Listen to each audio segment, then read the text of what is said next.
Yes, welcome to Afrique 24 TV. And today is on a Monday, that is East African time. We know that it's exactly 22:36:00 hours.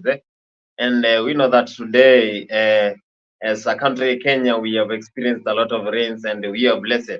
And welcome to our tonight's show. My name is Boniface Kimanzi. I'm the host today. And I'm going to make sure that you get what it is in terms of politics, and we get to brave what happened today in our entire country when it comes to political matters. And we saw a lot of things happening today. I want to give you an outline of what happened today. We saw what happened, like and there are a lot of demonstrations. We have doctors and nurses want to have that 7 day strike. So they are issuing a 7 day strike when it comes to government, so that they can be had their grievances. We heard them saying that they represented their grievances to the government, and they want their grievances to be heard and they want to be taken care of, because those are very important people when it comes to the country, because we know that without health facilities, then definitely we are going to be a loser. So I welcome you wherever you're watching. We saw again leaders have been supporting Rigathi Gachagua. We saw what Minji, Honorable Keti Waruguru, she was saying while she was in Laikipia. She was saying that they are ready to support Rigathi Gachagua. Again, we saw leaders saying that they want to make sure that they support Rigathi Gachagua, and a lot of leaders are saying that they are going to support William Ruto come 2027. So it will be an easy game come 2027. Again, we saw leaders supporting Raila Amolo Odinga to join African AU as the chairman.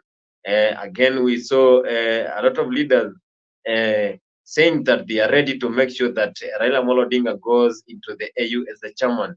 We saw Prime Cabinet Secretary, that is Musalia Mudavadi, saying that he wants to make sure that Raila joins AU as the chairman, and he has already started campaigning.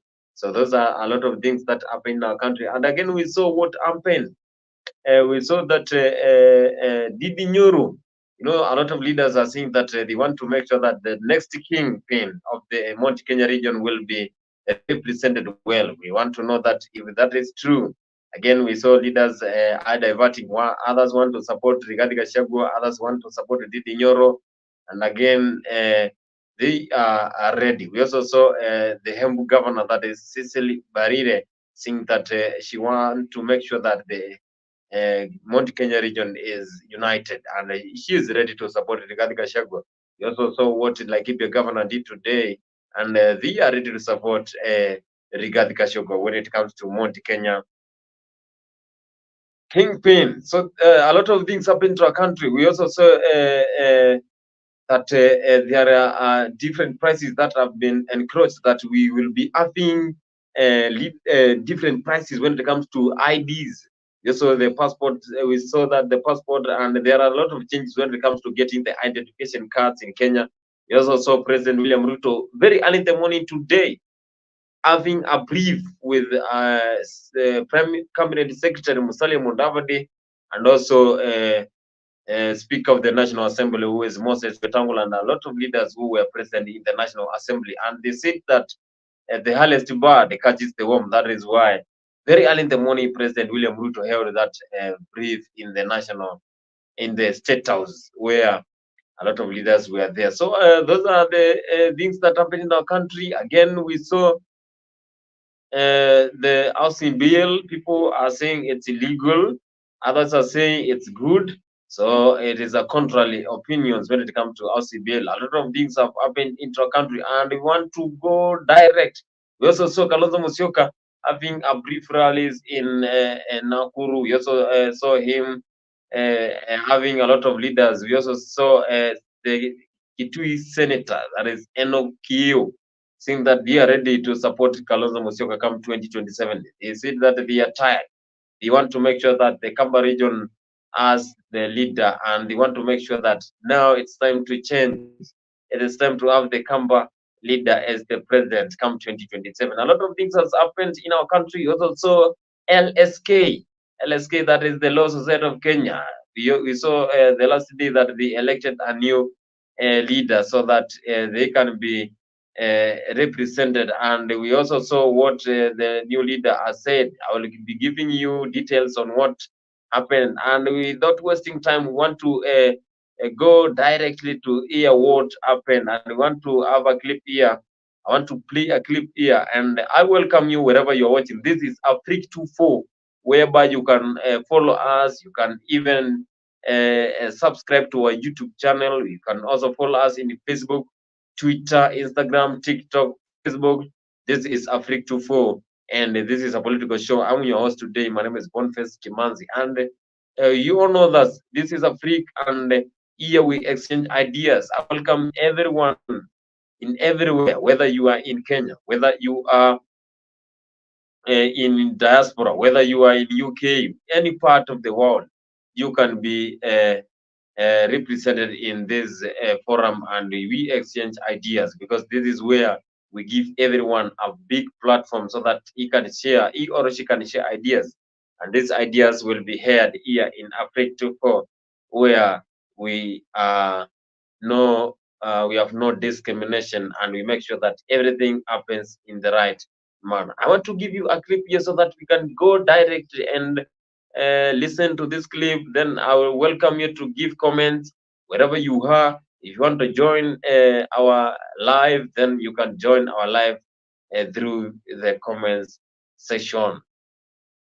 All right, so the county governments will receive an additional budgetary allocation of 46.3 billion shillings after President William Ruto signed into law the county government's additional allocations bill. The funds will be deployed to finance the subsidized fertilizer program, the county aggregated industrial parks program, and construction of county headquarters in 5 counties. The funds will also be used in the provision of library services and enhancement of on-source revenue collection. Speaking at the signing ceremony at State House, Nairobi, President William Ruto says that the national government is committed to mobilizing resources and supporting the smooth operations of the counties. Now we have resources that will support our counties. Close to 29 billion shillings will be made available by this piece of legislation that has now become law. It will support our counties to discharge their mandate, which is very clear in our constitution. And because the counties are carrying out mandate assigned to them by the constitution, and it is our responsibility to mobilize resources and support the counties.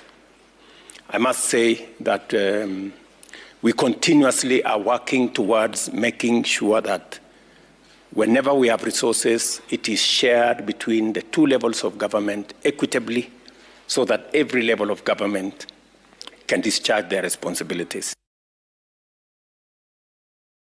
Now that is President William Ruto very early in the morning today giving the press, and again signing 46.3 billion so that they can be distributed to the counties come financial year 2023-2024.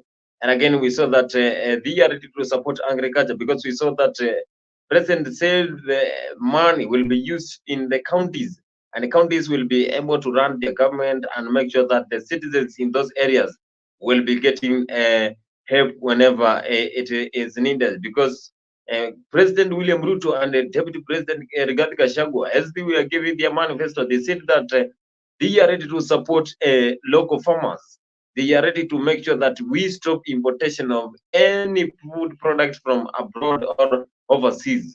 And that's why he said that money will be divided, and they are going to make sure that money will be used in everything that entails a human being survival. And when it comes to agriculture, they are ready to support agriculture, because we saw that they have issued a lot of money. They have reduced the prices for fertilizers. They have reduced the prices for different products so that farmers can be having a very conducive environment when it comes to making sure that they are doing well when it comes to farming and other productive areas, because we know that our country is good in productivity. They want to make sure that we get everything that entails support, and the government is ready. That's why earlier today, President William Ruto signed 46+ billions that money is going to be distributed in the year for finance year 2023-2024. What does that mean? It means that the country will be able to run smoothly, because if every county gets a certain amount of money, then that one will be used very good when it comes to governing the county. We know that after devolution, we know that devolution that came, the central government was moved to county government. That's why nowadays we have the county government headed by the governor. Now the governor is the leader of the county. For example, if we have Mombasa County, we have the governor there. The governor is the president of the county. He is the one who makes sure that everything that runs in the county is in the right order, because he is the one who manages the county. So when there is failure in the county, then definitely the governor will be questionable. And we saw that the president very early in the morning signed that bill and send that money, and governors will be able to get the money so that they can run the country. And the more specific, they are emphasizing on making sure that we make use of our products when it comes to farming. That was the speech that was given by President William Ruto. And I welcome you wherever you are. Do you think, wherever you're watching, do you think this is good for our county government? Because the financial year 2023-2024 has been having a lot of problems, but we think that maybe the counties and the central government are going to stabilize and make sure that everything is in right order. Because we didn't know that today, early in the morning, that President William Ruto is going to give a press and sign a bill that is going to support the counties, and they are going to make sure that there is subsidy when it comes to farming and other activities. Those are some of the things that happened. And again, I have the clip here for one of our leaders here talking, so that we can now, discuss as ODM leader Raila Odinga's bid for the African Union Commission chairmanship position gathers momentum, his quest continues to attract support, especially from the Kenya Kwanza coalition leadership. Well, speaking in Moiben in Uasin Gishu County during a funds drive, a section of Kenya Kwanza leaders said Odinga's continental role will help elevate the country's status and as well inject fresh blood into the country's opposition politics. Support for Odinga's stab at the continental job continues to draw support from different quarters, with the government keen on supporting the former Prime Minister. While speaking in Uasin Gishu County, Kenya Kwanza leaders scaled up support for Odinga's quest, touting his credentials as fitting for the continental role. Sasa tumefurahi kwamba ataenda huko AU Addis Ababa, alafu aweze kutupatia nafasi, apatie the president wetu, His Excellency Dr. William Ruto, nafasi kuweza kufanya kazi. The leaders hailed Odinga's political record, terming him as a champion for democracy, thus suitable for the job, which will see him succeed Musa Faki Mahamat if he wins the elections. The lawmakers were speaking during a funds drive organized by President William Ruto's aide, Farouk Kibet.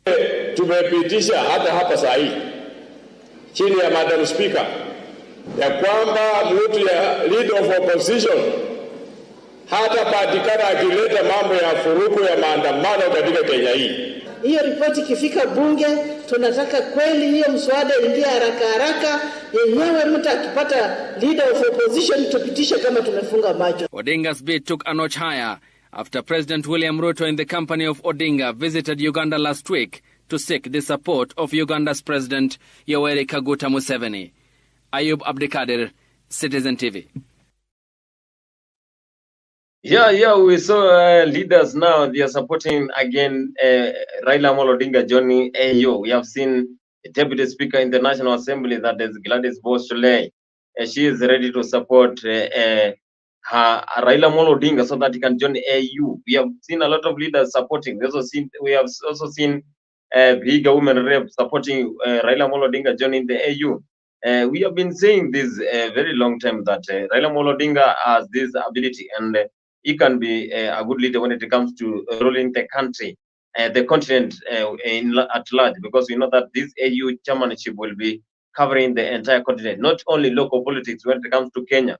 So Raila Odinga, if he quits this local politics, definitely is going to join AU as the chairmanship, and from the support of the presidents of the entire continent, then definitely William Ruto is going to be one of the leaders who are supporting Raila Amolo Odinga when it comes to AU chairmanship. And leaders in both the UDA and the Kenya Kwanza are making sure that Raila Amolo Odinga joins the AU as the chairmanship. And as we have seen in that clip, leaders are saying that exit of Raila Amolo Odinga to join AU will give young leaders, will give other leaders who are really ready and able to take over the opposition and be the kingpin of Azimio, will have that ability so that they can catch up and move on. Because if Raila Amolo Odinga joins, then AU, definitely there will be a gap, and that gap needs to be filled. So leaders are ready to make sure that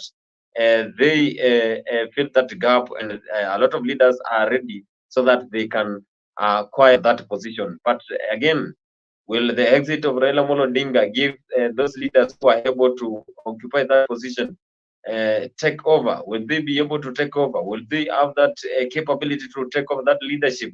Will they be respected when it comes to the entire country? Because we know that a leader who was there, that is Raila Amolo Odinga, if only Raila Amolo Odinga quits and joins AU, if he quits, then definitely those leaders who are going to occupy the position of the Right Honorable Raila Amolo Odinga will be able to fill the shoes and make sure anything that was done by Raila Amolo Odinga, they too, they are going to make sure that they run that political party in the smooth way. So leaders have been saying that the support will be very huge. We have seen Musalia Mudavadi, that is the Prime Cabinet Secretary. We saw that for the last before the election, Raila Amolo Odinga had support from Prime Cabinet Secretary Musalia Mudavadi and the Speaker of the National Assembly, who is Moses Wetangula. They were loyal supporters when it comes to Azimio, but towards the election, they quitted the Azimio Party coalition and joined UDA. Maybe they thought that the UDA is going to win, and definitely UDA won the election. So they were on the safe side. Maybe they were able to detect that this UDA headed by William Samoei Ruto is going to win the election. And that was very good, because if you can detect that you're going to win the election, then definitely you're going to move to the right direction. And they believe that they moved into the right direction, because now we have Prime Cabinet Secretary, who is Musalia Mudavadi. After joining UDA, now we have him as the Prime Cabinet Secretary, and also Moses Masika Wetangula, who was the senator, he joined, and now he is the Speaker of the National Assembly. So leaders are supporting. We saw what was happening today. Musalia Mudavadi was giving support. He has already started campaigning for Right Honorable Raila Amolo Odinga so that he can join AU as the chairmanship. So those are the things that happened. As you see, Gladys Boshule, she is ready, and she has said that she has that doubt that Raila Amolo Odinga is going to join and give young leaders who can occupy their position for Azimio so that they can take over. The reason they think that is because if Raila Amolo Odinga joins AU, then definitely there will be a replacement. And who is going to be the replacement? Someone who can be like Raila Amolo Odinga. And again, many things happen. If he has support from those leaders, then definitely Raila will be having a less competition when it comes to AU chairmanship. Kwingineko ni kwamba Rais William Ruto ameidhinisha sheria ya mgao wa ziada wa serikali za kaunti wa shilingi bilioni 46.3 kwa mwaka wa fedha wa 2023-2024. Akitia saini sheria hiyo, Rais Ruto amesema kuwa hatua hiyo inalenga kuhakikisha ugavi sawa wa rasilimali ili kuwawezesha serikali za kaunti kutoa huduma bora kwa wananchi. Shilingi bilioni 5 za mgao huo zitatumika kwenye mpango wa mbolea ya ruzuku, huko shilingi bilioni 4.5 zikitengewa kaunti 18 kwa mradi wa bustani za viwanda, ambapo kila kaunti itapata shilingi milioni 250. Aidha, shilingi milioni 454 zitatolewa kwa kaunti 5 kufanikisha ujenzi wa afisi za kaunti. Our counties, close to 29 billion shillings will be made available by this piece of legislation that has now become law. It will support our counties to discharge their mandate, which is very clear in our constitution. And because the counties are carrying out mandate assigned to them by the constitution, and it is our responsibility to mobilize resources and support the counties. I must say that we continuously are working towards making sure that whenever we have resources, it is shared between the two levels of government equitably so that every level of government can discharge their responsibilities. Yeah, President is saying they want to make sure that we utilize. They want to make sure that we make sure that resources that are available in counties, we know that different counties have different resources. So they want to make sure that if the county has a lot of natural resources, the human resource, natural resources, they are going to be exploited in the right way. And that's why earlier today he signed that money so that counties can be stabilized and they can make sure that they run the county government in the right way. And that was Right Honorable William Samoei Ruto, with the President of the Republic of Kenya, saying that they want to make sure that we utilize the resources. And we know that several counties, we have seen northeastern Kenya, we saw Turkana having a lot of coal. So if it is Turkana County to exploit those resources and make sure that they have been utilized in the right way, because if there's no money, then how are they going to utilize, exploit the resources? So that is the question that was being answered by President earlier today when he was addressing the nation by signing that money so that it can go to the finance year 2023-2024. And this is Africa 24 today. We're having a lot of things to discuss, and I welcome you wherever you are, because here we discuss everything when it comes to politics and when it comes to the country and the entire world. Because if here you can join us, then you can make sure that you join our show. And here is the link. You can tap the link, then join in my studio so that you can get a lot of information. Here you can join me so that you can discuss. That is the link that you can join. You can join me in the studio so that we can share ideas, because it is here where we give everyone ideas to be heard. Because if the ideas are here, then definitely we are going to be being on the right position. This is Africa 24, and I want to share with you a brief of what we do and what you can get when it comes to Africa 24, because here it is where we give every idea. So in every Friday we have this show. One of the best shows in Africa 24 is going to be heard every Friday from 8 p.m. East African time. So are you having problems when it comes to your marriage? Are you having problems when it comes to dealing with your partner? Here is where we solve those things. Are you having a lot of challenges when it comes to getting married? Here is where you're going to get the best advice and the best ideas when it comes to Africa 24. Join us every Friday from 8 p.m. to 9 p.m. for a captivating journey into the world of love, relationships, and romance, presented by the dynamic trio Maggie Knox, MC Jesse, and Annie Waweru. Bed of Roses promises to be your weekly dose of heartwarming stories, insightful discussions, and expert advice on matters of the heart. Whether you're single, in a relationship, or simply love a good love story, this is the show for you. Don't miss out on the chance to unwind and indulge in the joys and challenges of love, all brought to you by our talented hosts.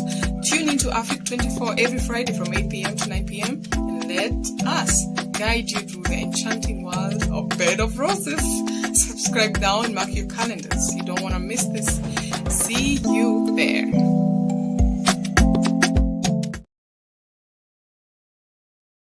Yes, that is Bed of Roses. And Bed of Roses is where we share a lot of things. That is a very good show. And if you want to make sure we get your ideas, then join into Bed of Roses, and we can assure you that there you are going to be educated. Because if you have any problems when it comes to bed matters, then it is in Applicants 2.4 a channel whereby we can share those ideas, and we air it every Friday from 8 p.m. that is East African time up to a period of 3 hours, and that is going to be a good time so that you can exchange ideas and share what we can have so that we can make things go smooth when it comes to bed matters. So we saw Kalonzo Musyoka has now started moving around. Kalonzo Musyoka has now started going all over, because we have seen a lot of Kenyans saying that they want to know who is Kalonzo Musyoka. They want to make sure that they know who is Kalonzo Musyoka. They want to know his manifest. They want to know the kind of methodology is going to ensure when it comes to 2027 so that he can win the election. They want to know if Kalonzo wins the election, then how is he going to make sure that the country runs smoothly? So we have seen him in Nakuru and parts of Nakuru, and a lot of leaders accompanied him, even from the Kamba regions. We have seen Senator Kiyo accompanying him, and a lot of leaders who come from that Wiper democratic movement. And again, Kalonzo now has smelled that it is high time that he moves from north to south, east, west, and every part of the country so that he can be discussing with the entire citizens. Now, Kenyans want to know, what will you offer if you become the president come 2027, if he is voted as the president of Kenya? A lot of people have been questioning if Kalonzo can be the best president come 2027 to compete with UDA party leader who is William Ruto, and is the currently president of the Republic of Kenya. So I want to play a clip here where Kalonzo was involved, and a lot of leaders who were accompanying him, so that you can come back as I give you a glimpse of what happened. Kumbukeni wakati mimi nilikuwa makamu wa Kibaki, uchumi wa Kenya ulikuwa marudufu, lakini sasa tulikuja watu wakadanganywa, wakaambiwa kwamba mkituchagua vijana mtapata kazi, bodaboda mtapata zingine hata za sitima. Mumeona bodaboda ya sitima huku? Wangapi wananisikia? Asante. Kwa hivyo tunasema siasa za udanganyifu zimefika kikomo, na tumekuja kuambieni bado kuna hope, kuna tumaini. Matumaini ni kwamba sisi wanaazimio la umoja wa Kenya tuko sawa. Ingawaje umesikia Raila anaenda kufanya kazi huko Addis Ababa, bado sisi tuko, ama sivyo? Ama sivyo? Wakisema baba anaenda, msema Uncle Steve bado yuko. Tena mnayo wakati anasema Uncle Steve yuko. Na mjue sisi kama mkoa wetu wa Mashariki, kutoka Isiolo, Marsabit, Embu, Meru, Makueni, Kitui, Machakos, ndiyo ilikuwa Eastern Province. Wakati wazee kama Jeremiah Nyaga walikuweko, ndio walitufunza kazi. Kusema kweli, kama sio siasa ya ukabila, Nyaga angekuwa hata president wa Kenya. Lakini wakati umefika, pengine mkijitahidi, watu wa Eastern Province mnaweza kutoa mmoja wenu mkasongesha mbele. Mko tayari? Mko tayari? Wangapi wako tayari? Alafu kama hiyo tunafanya kutoa ushuru ndio ujengee watu wengine manyumba, na hiyo manyumba sio ati utapata automatic, ajulikane. Ni watu wanapokonya, wanarokota pesa zetu, pesa za raia ambao hawana kazi, pesa za raia ambao wanajaribu amba hata kujimudu kimaisha. Kwa hivyo tumekuja kuambia kwamba bado tuko, hata kama baba anaenda Addis Ababa, kina Wamala, kina Kalonzo, kina Mwangi wa Iria tuko.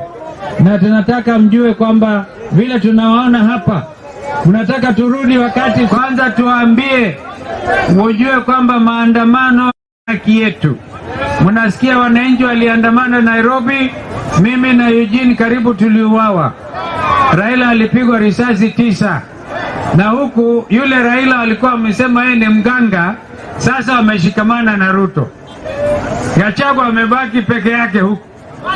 Unasikia?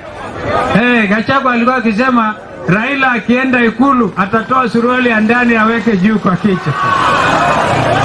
Wangapi wanataka kuombea huyo jamaa ili aliwe na siasa ya Kenya? Kwa hivyo tunafurahi zaidi.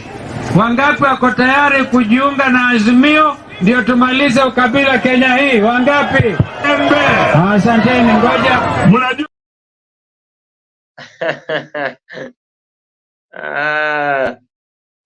Uncle Steve Kalonzo Musyoka, as he calls himself that he is the uncle.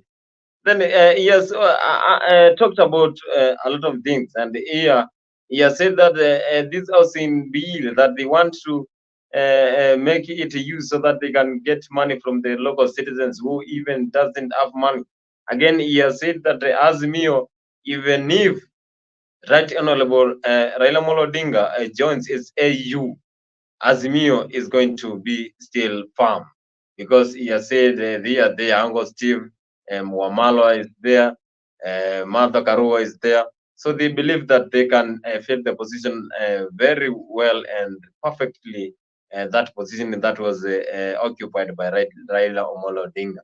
So Kalonzo Musyoka has said that people were cheated, they lied to us that they are going to make a country of Kenya to be highly technologized. Yes, is high technology being introduced to the country?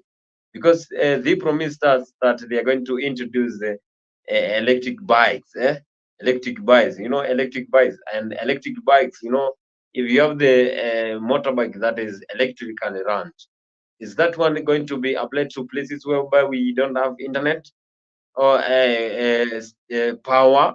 Because it has to be run by electricity. Because if you don't have electricity, then how are we going to operate those bikes? So this one will be only advantageous when it comes to the most cities, that is Nairobi, Mombasa, Kisumu, and other parts whereby power is steady. Because we can consider some parts of the country run into power blackouts, and that can be a challenge. Because if, for example, you had a customer and that battery run is cut short because of power, then how are you going to recharge it? And you are in remote areas. So it has some advantages and disadvantages. And Kalonzo is saying that a lot of manifesto and a lot of promises that the government, that is ruling government now, gave to citizens, that is Kenyans, is not in the right way, because they are not believing them. Because he is saying the housing bill, number one, is being used as one way so that it can make the Kenyans occupy the houses. But again, the houses, how are you going to get it if you don't have the money? Because there is a certain amount of money that you're going to pay so that you can get the house. There is some rules that you're going to follow so that you can get the house. So Kenyans are asking a lot of questions, and rhetorically they want to know if they can get the houses. And Kalonzo Musyoka is saying that walitudanganya kama watatusaidia, lakini bado hawajatusaidia. Wanatumia ile housing kutunyang'anya pesa.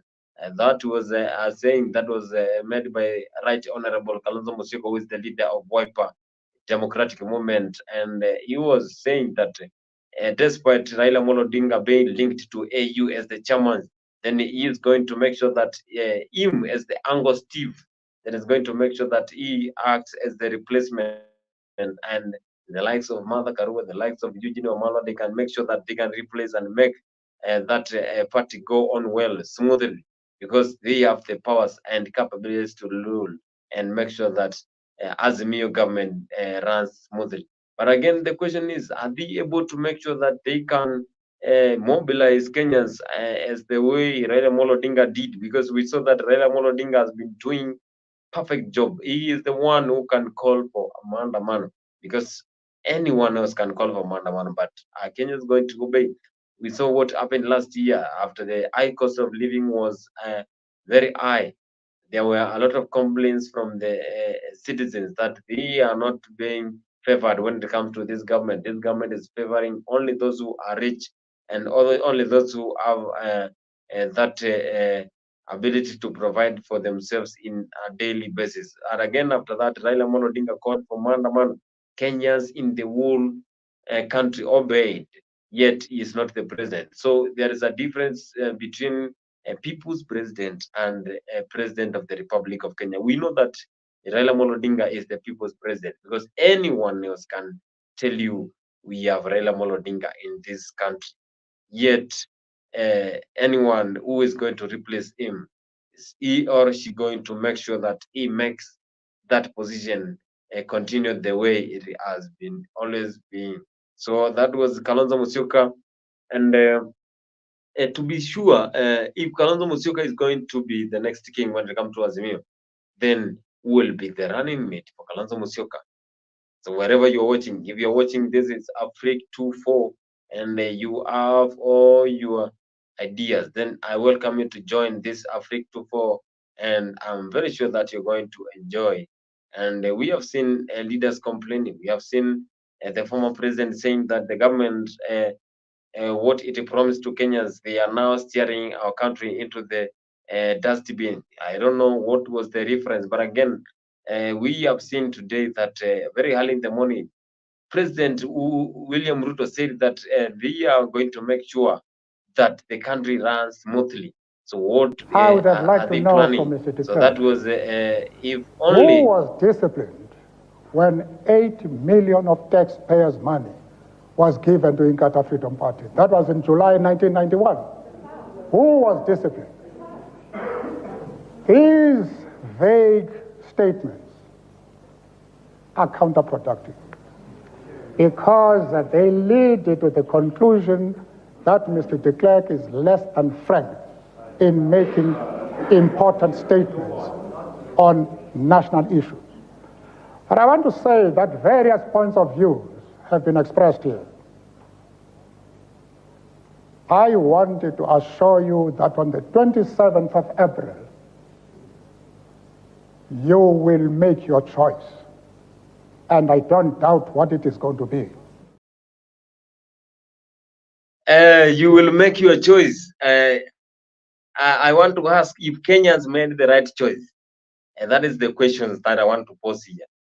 Did the Kenyans make the right choice when it comes to general election last year, but 2022? Because that was the time Kenyans, there was a lot of questions that were raised. That was those time flashback. I want to take you back. That was the year 2022. By the start of January 2022, there were a lot of eyebrows that Kenyans were raising. That in whose hands are we safe? Because that was the question that was moving all around. In whose hands are we safe? Between Raila Amolo Odinga and William Ruto. So that was the question.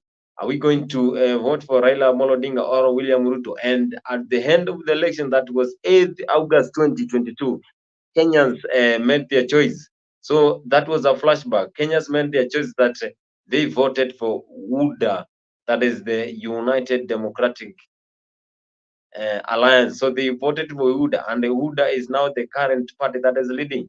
So are we safe in the hands of UDA? Are we safe? And that is the big question, because from the safety now, it is where Kenyans can give ideas if the country is moving on well, and if the country is pioneering to the right direction. And if the country now is in the right direction, the question is, are we safe? The right choice was made. That is August 2022. And are we safe? That is the question, because we have seen President today giving money so that the counties can make sure they can exploit the natural resources, and to make sure that the counties move on well, because now we have we have devolutions. Devolution was introduced because we have the new constitution that made sure that devolution is there. So today, President signed 46.3 billion so that he can go to the counties so that we can exploit resources. I want to welcome you wherever you are. Good year has been our loyal follower, and he has been supporting Afrique 24 in every situation. And I want to salute you, Good year, because you have been doing a very good job when it comes to Afrique 24. And he has a comment here, and he's saying politics in Kenya has become cat and mouse game between politicians and the normal public.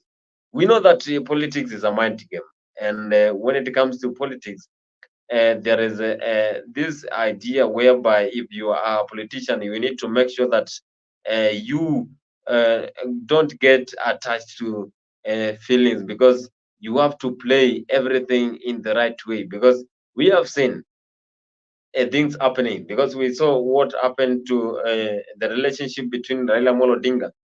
We saw during the election there were a lot of differences when it comes to Raila Amolo Odinga and William Samoei Ruto, who is the current president when it comes to this Republic of Kenya.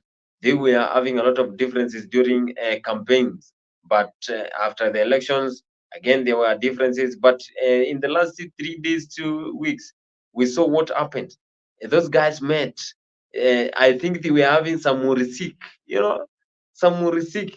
So they were having a discussion with one of the oldest presidents, that is Yoweri Kaguta Museveni, and they believe that that is a kingpin of East Africa, because he has been there for a long time. Some of the young boys and girls who were born in the year 2000, they were born while Yoweri Museveni was still and the president serving for the Republic of Uganda.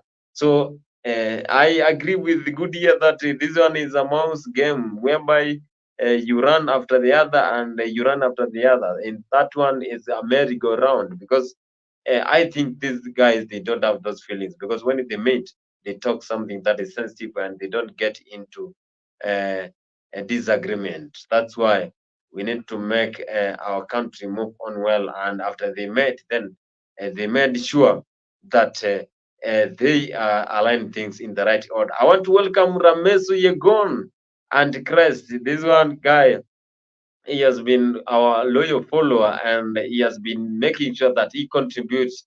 And Ramesu Yegon, I want to welcome you to our comment. You can join me in the studio so that you can discuss and give ideas directly. This is the link you can join. If you join, then definitely you're going to get into the studio and be one of us. He is saying, I want to read a comment from Goodia. Goodia saying this one is a mind game, and the politicians, the difference between politicians and the normal public will always exist, because public believe that these guys, whenever they have those praises when they are in campaigns, they are keeping them in the hearts. But again, these guys only do this for getting the attention of people. But when they meet together, they talk in the nice and polite way. Ramisi Gon is saying, I want to read a comment from Ramisi Gon, because I played a clip whereby our one of the president of South Africa, the late Nelson Rolihlahla Mandela, you were saying the decision we are going to make it, and I wanted to reflect to our Kenya, because we made a decision August 2022, and are we safe since we chose the Hilda as the current government? He's saying, Ramisi Goni is saying Mandela failure to redistribute land has resulted in a situation where the white population owns over 70% of the land in South Africa, leaving the native population in a state of poverty. But again, Ramisi Gon, you know that South Africa is one of the developed countries. When you compare South Africa with Kenya, then definitely you can see that we have a lot of differences when it comes to those two countries, because South Africa is a developed country, and they have a lot of resources, and they are exploiting them in the right way. And we have seen them making sure that they improve in every dimension, because we saw them hosting up, that is World Cup come, that is the year 2010. And for a country to host the World Cup, it needs to be developed, because there they consider a lot of things, roads, social amenities, they consider everything else, because that is a world event whereby you need to be a very strong country and stable when it comes to hosting that.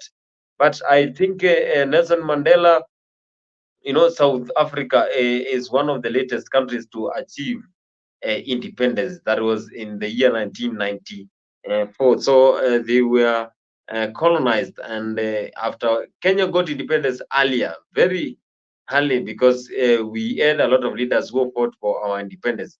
And South Africa, despite Nelson Mandela being jailed, being detained, then he came back and made sure that South Africa are freed. But again, when you compare our country and South Africa, then you can see that our country is far much behind when it comes to South Africa. Despite in every country we always have those loops, and South Africa is doing unwell. And that was Ramesi gone. He's saying Nelson Mandela failed the native South Africans. Nelson Mandela is a leader to be remembered because of the legacy that he left. He was fighting for the independence of South Africa, and definitely they won, and they got their independence. Goodyear is saying Kenya right now is not as safe in anyone's hands. People are thinking about Raila because he promised people a lot of things. Maybe NG, every household will get 6,000 shillings every month. That was a good year, and I believe this is true. Very true, because a lot of Kenyans believed when Raila Amolo Odinga will become the president of Kenya, then definitely they are going to make sure that they have 6,000 shillings daily. That was so good, because Kenyans wanted to get those 6,000 every month, because if you have the 6,000, Kenyans believe that they can be making sure that they get the basic needs, because Raila Amolo Odinga, whenever he was having the campaigns, he promised Kenyans that he's going to make sure that anything that happens in the country is going to be run in the right direction. But unfortunately, they lost in the general election. So Kenyans thought that they will be getting 6,000 shillings every month. Yani, you're just chilling in your home, you're just having a good time, not working, but at the end of the month, you have 6,000 in your M-Pesa or in your bank. That was one of the things that made Kenyans to regret and say that they thought they can vote for the Azimio Party coalition Raila. And we know that Goody is saying Kenya is not in the safe hands. Kenya right now is not safe in anyone's hands.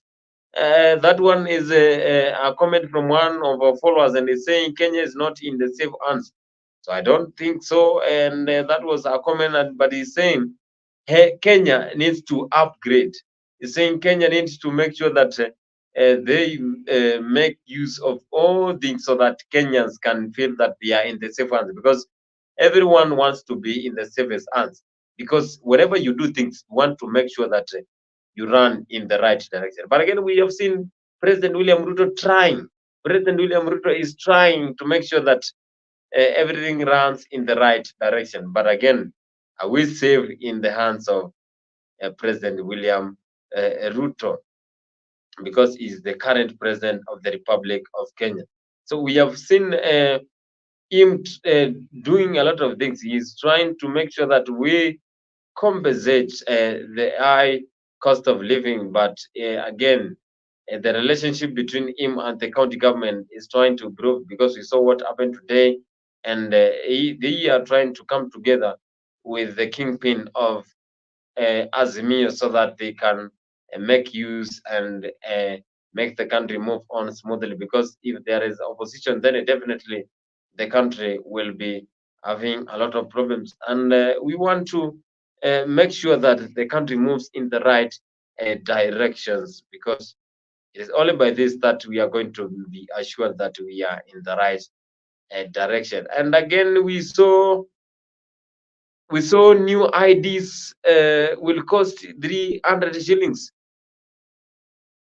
We saw today there is a new price for identification cards and passports, and a lot of changes have happened. Kenyans are questioning whether this one is going to affect them in one way or the other, because we know that Kenyans always ask questions so that they can be assured that this thing they are doing is not going to affect them. And I want to give you some clips here so that we can back and discuss them and know if this is true or not. Turejee hapa Nairobi ambapo madaktari nchini wametoa ilani ya siku 7 ya mgomo wa kitaifa endapo serikali haitatekeleza matakwa yao. Chama cha MPDU na wahudumu wengine wa afya wamefanya maandamano ya amani wakilalamikia miongoni mwa mambo mengine kujeruhiwa kwa katibu wake mkuu Daktari Davji Atela. Wahudumu hawa wakishinikiza kutekelezwa kwa mkataba wa kuajiri madaktari wanafunzi kama anavyotuarifu Mary Mwoki. Mamia ya wahudumu wa afya Jumatatu walifanya maandamano ya amani jijini Nairobi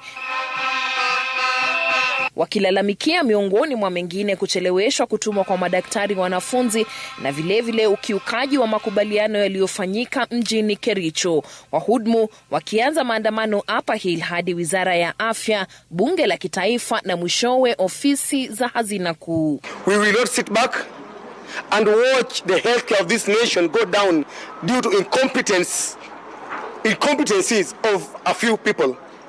We are going to give a strike notice starting today, a 7-day strike notice that will culminate in shutdown from Sunday midnight. We know that KMPDO from Monday next week wanaenda strike. Na sisi wengine, kama within 14 days the CBS will not have been concluded, we shall also be joining in. We are going to paralyze the health sector in this country. Madaktari hawa wakiwasilisha malalamishi yao kwa mwenyekiti wa kamati ya afya katika bunge la kitaifa Robert Pukose, aliahidi kuwasilisha swala hilo mbele ya kamati yake Jumanne. About posting of intern doctors, I think it has taken the ministry very long, and the ministry has not been responsive to your issues. And with that, on that case, we will take it up the matter. You've brought your petition. It will be appearing before the petitions committee, but as the chair of health, we'll make sure that we are able to follow up with that petition and see to it as soon as it is read tomorrow. Na tunauliza kwa sababu sisi ni serikali. Nataka apologize on behalf of the government, lakini na kuminja lazima apologize on behalf of the ministry. Mbali na swala hili, wahudumu wa afya walikerwa na hatua ya hivi majuzi ambapo wenzao walijeruhiwa kwenye maandamano sawa na haya. Sadly, the peaceful demonstration was met with unnecessary violence. 25 doctors were hurt in the stampede, but worst of all, our SG was shot in the head. For every one Davji they touch, 1,000 more Davjis shall rise. Kwa sasa, wahudumu hawa wameapa kutatiza huduma na kuanza mgomo Jumatatu ijayo endapo matakwa yao hayatashughulikiwa. Mary Mwoki, runinga ya...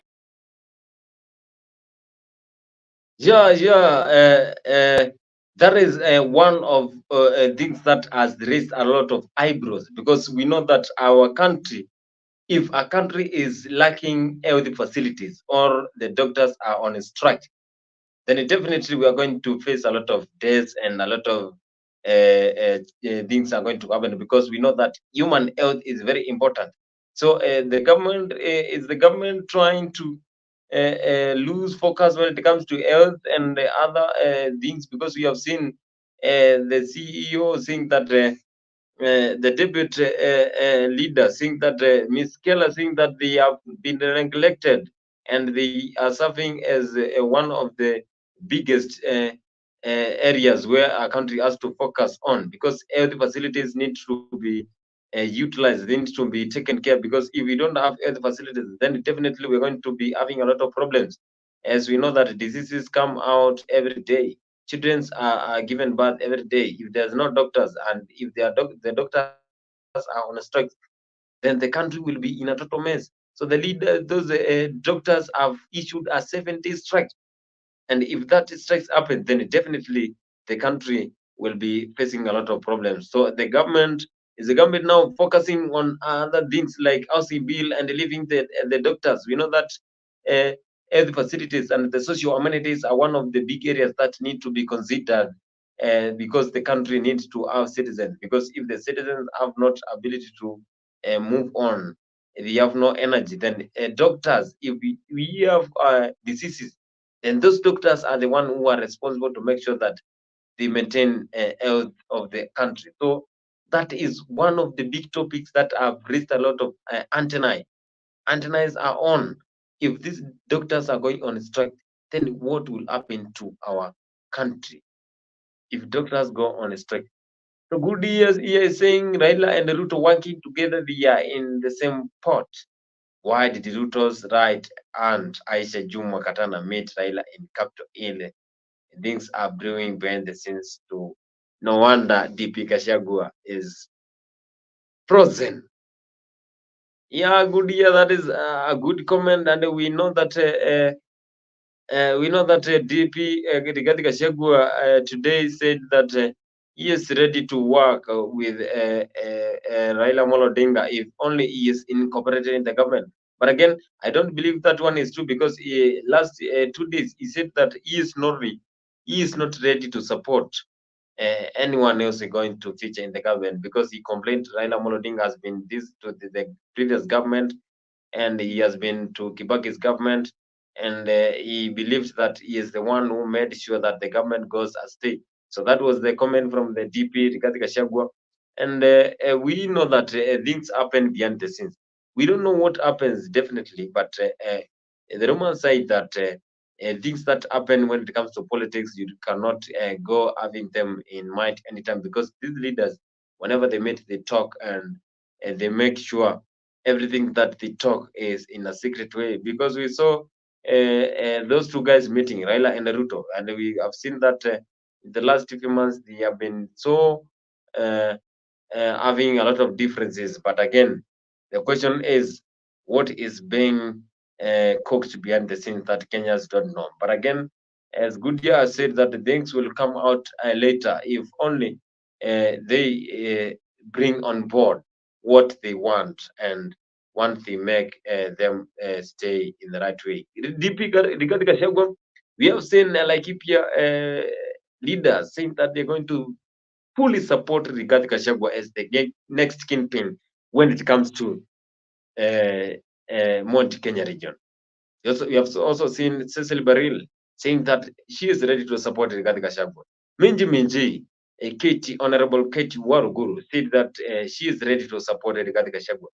And other leaders are saying that they are not going to focus with the Didi Nyoro because there is a competition between who is going to be the next king, because there is an eruption when it comes to Mount Kenya region. People are trying to focus on who is going to be the next king because in the year 2002, the late President Mwai Kibaki was there until 2013, whereby the next president took over and he was the Kikuyu leader, who was the former president now, Uhuru Muigai Kenyatta. He took over the leadership now.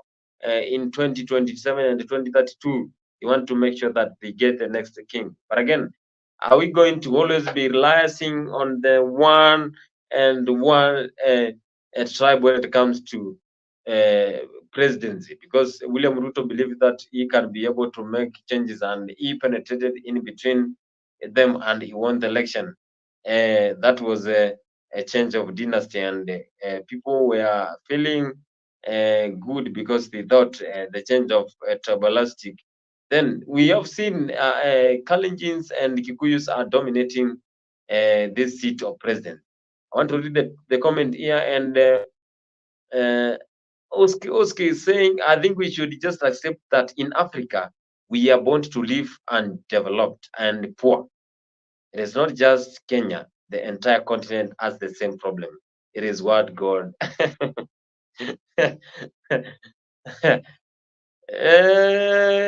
Oski don't have that mentality because if you have that mentality, then you're not going to move on because we try. Personally, I believe that by trying is only the way that you are going to get exposure to opportunities and you're going to win, because by risk, you cannot live by not risking. By risking is what you are going to discover new challenges and ideas. And Africa, entirely Africa has been having a lot of problems, because we know that Africa, people during those colonial times when Africa was dark, Africa was dark continent when it comes to earlier days, and people referred to Africa as Zenj. It was a country whereby resources were unexploited. That's why the missionaries came to exploit resources. The likes of Ludwig the likes of Dr. William Macnon, they came to exploit, and we also have the explorers and the missionaries.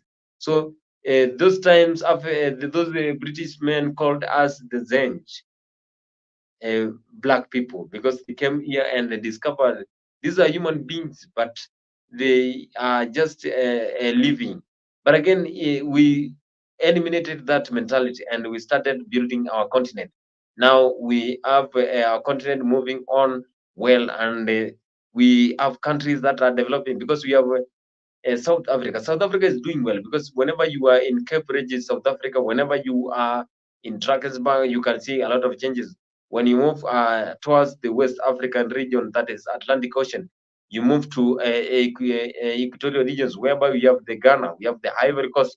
Recently, we've seen what was happening in Ivory Coast. We were hosting the AFCON 2023, whereby a lot of countries converged in Africa Cup of Nations, that is Ivory Coast. What does that show? It shows that countries in Africa have started developing, because you cannot host Africa Cup of Nations if you do not have qualified stadiums that can be hosting AFCON and other finals. So we move again to Ghana, Nigeria. We move to the North Africa, whereby we have Morocco. We also have Algeria. We also have Tunisia, and also the Egypt. And those are the countries that are trying to develop, and despite the continent being so poor, we have a lot of resources, because as we move to West Africa, where we have Nigeria, we know that Nigeria has a lot of resources. We know Ghana, that is where we get the cocoa. So a country, the whole continent has a lot of resources, and we discovered that we have resources, and these resources can be exploited and be made in use. When it comes to Kenya, we have a lot of resources. We have diatomite, we have also gold in parts of Viga. We also have fluorspar. We also have sand.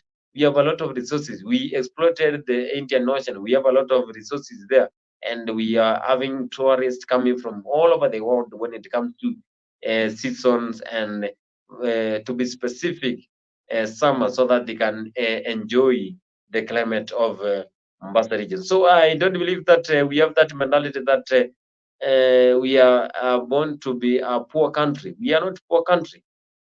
I think the God blessed us with a lot of resources, because when you focus to the country, it itself, our country has a lot of resources. We know that we have everything, and the only problem is how we exploit the resources, how we exploit those resources found in remote and even in urban centers. But we have seen government trying to make sure that they utilize those resources, because we have tourist attraction sites, whereby we have the national parks, and the national parks are getting a lot of bringing a lot of incomes. Tourists are moving all over the world so that they can come to see our animals, and that one brings income. So we are blessed, but we are not that poor. That was a comment from Aski. Good year is saying, why should we pay health insurance while we don't get the proper medical treatment?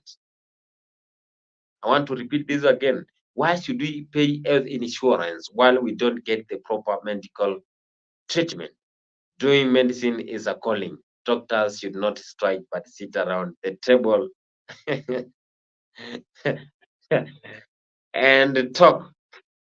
We know that there are some passions, that there are some field, there are some careers that needs a lot of passion, and we know that being a doctor is one of the toughest career, because you need to be dedicated to what you do, because being a doctor needs to be one of the toughest things everyone faces. But again, you need to have that passion. You need to have that inner feeling that I'm going to be a doctor, I'm going to be a nurse, then I'm going to handle every Kenyan. I'm going to handle every human being because I am the saver, life saver of a human being. So why are we going paying health insurance? We know that the NHIF, the NSSF, those things now they have been increased. Now the local Kenyan earning at around 30,000 is going to pay someone earning 20,000 pays of 1,200 Kenyan shillings when it comes to NHF and NSSF. So we are paying them, but again, we don't get proper treatment. That is a question that was posed by Good Ear. She's saying that we're getting those things, but we're paying those health insurance. But again, proper medical treatment is not being given. When you go to hospitals, there is not some hospitals lack oxygen. We got that some hospitals lack medicine. Some hospitals don't have even some facilities. So Kenyans are complaining that we pay those health insurance, but again, the treatment is not up to the maximum. Kenyans want to know where does that money goes, because if we get the money and we pay, then where does it go? So again, she's saying doing medicine is calling. Yeah, this one is a career that needs a lot of dedication, and you need to have a passion when you're doing the medicine, because I believe handling people is one of the toughest thing, because here you're going to meet any person of different caliber. Then you need to incorporate him and him or her and make sure that you handle him in the right way, because you are going to meet pregnant women, you are going to meet people from casualties, you are going to meet people from accidents, you are going to meet people from different areas. You're going to meet someone who is having diabetes. Then you need to handle this person in the right way, because you are a medical practitioner. Then you are trained on how to make him feel that he is wanted, because you're going to meet a lot of people. Some people have a lot of diseases. Nowadays, we have diseases everywhere. So you need to be a good person who can be able to serve the community, because I believe serving the country by being a doctor is one of the things that makes the country move on well. Because if the citizens are not getting the proper medical treatment, then how are we going to survive? Because we know that without good health, there is nothing you can do. Even this conversation we are having here, without a good health, you cannot even type a comment. Without a good health, you have a problem. You cannot withstand even a short wave. So good health is one of key things. They say that if you're blessed with good health, then that is the greatest wealth you can ever have. So that is a question, and I need you to ask to answer.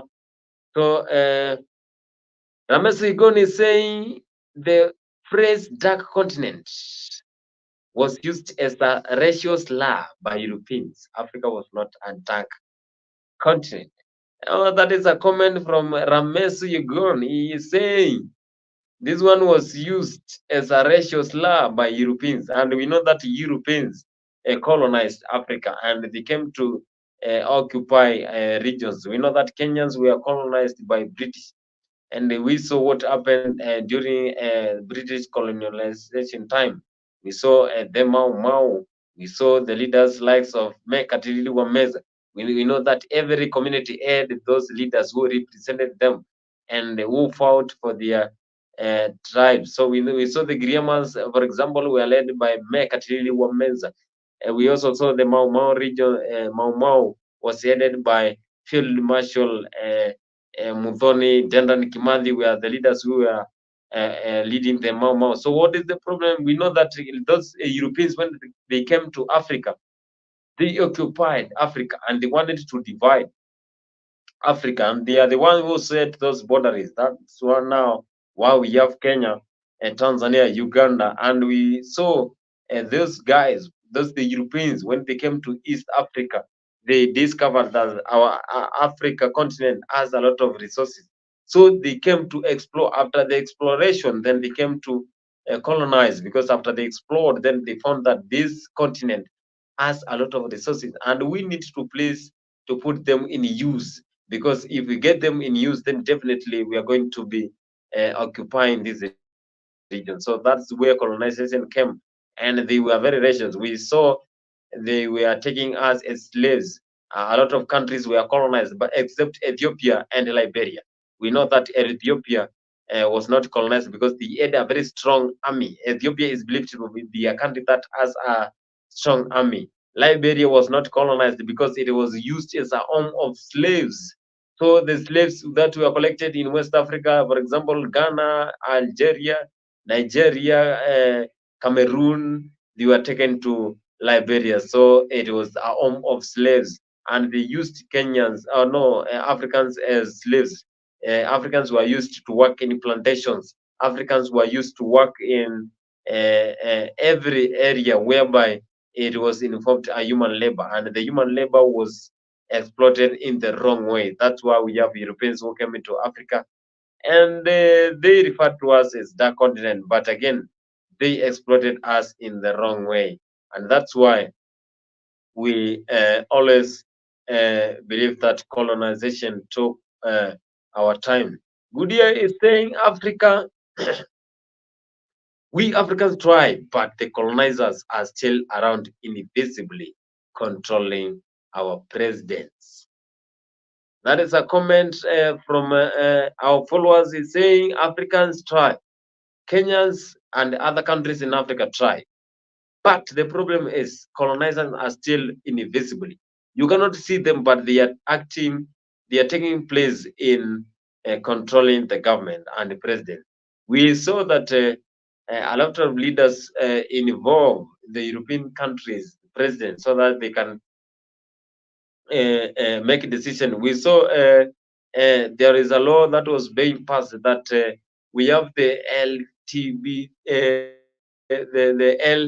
LGBTQ, whereby we need to make that one a law, and a lot of leaders consulted from the USA and other parts.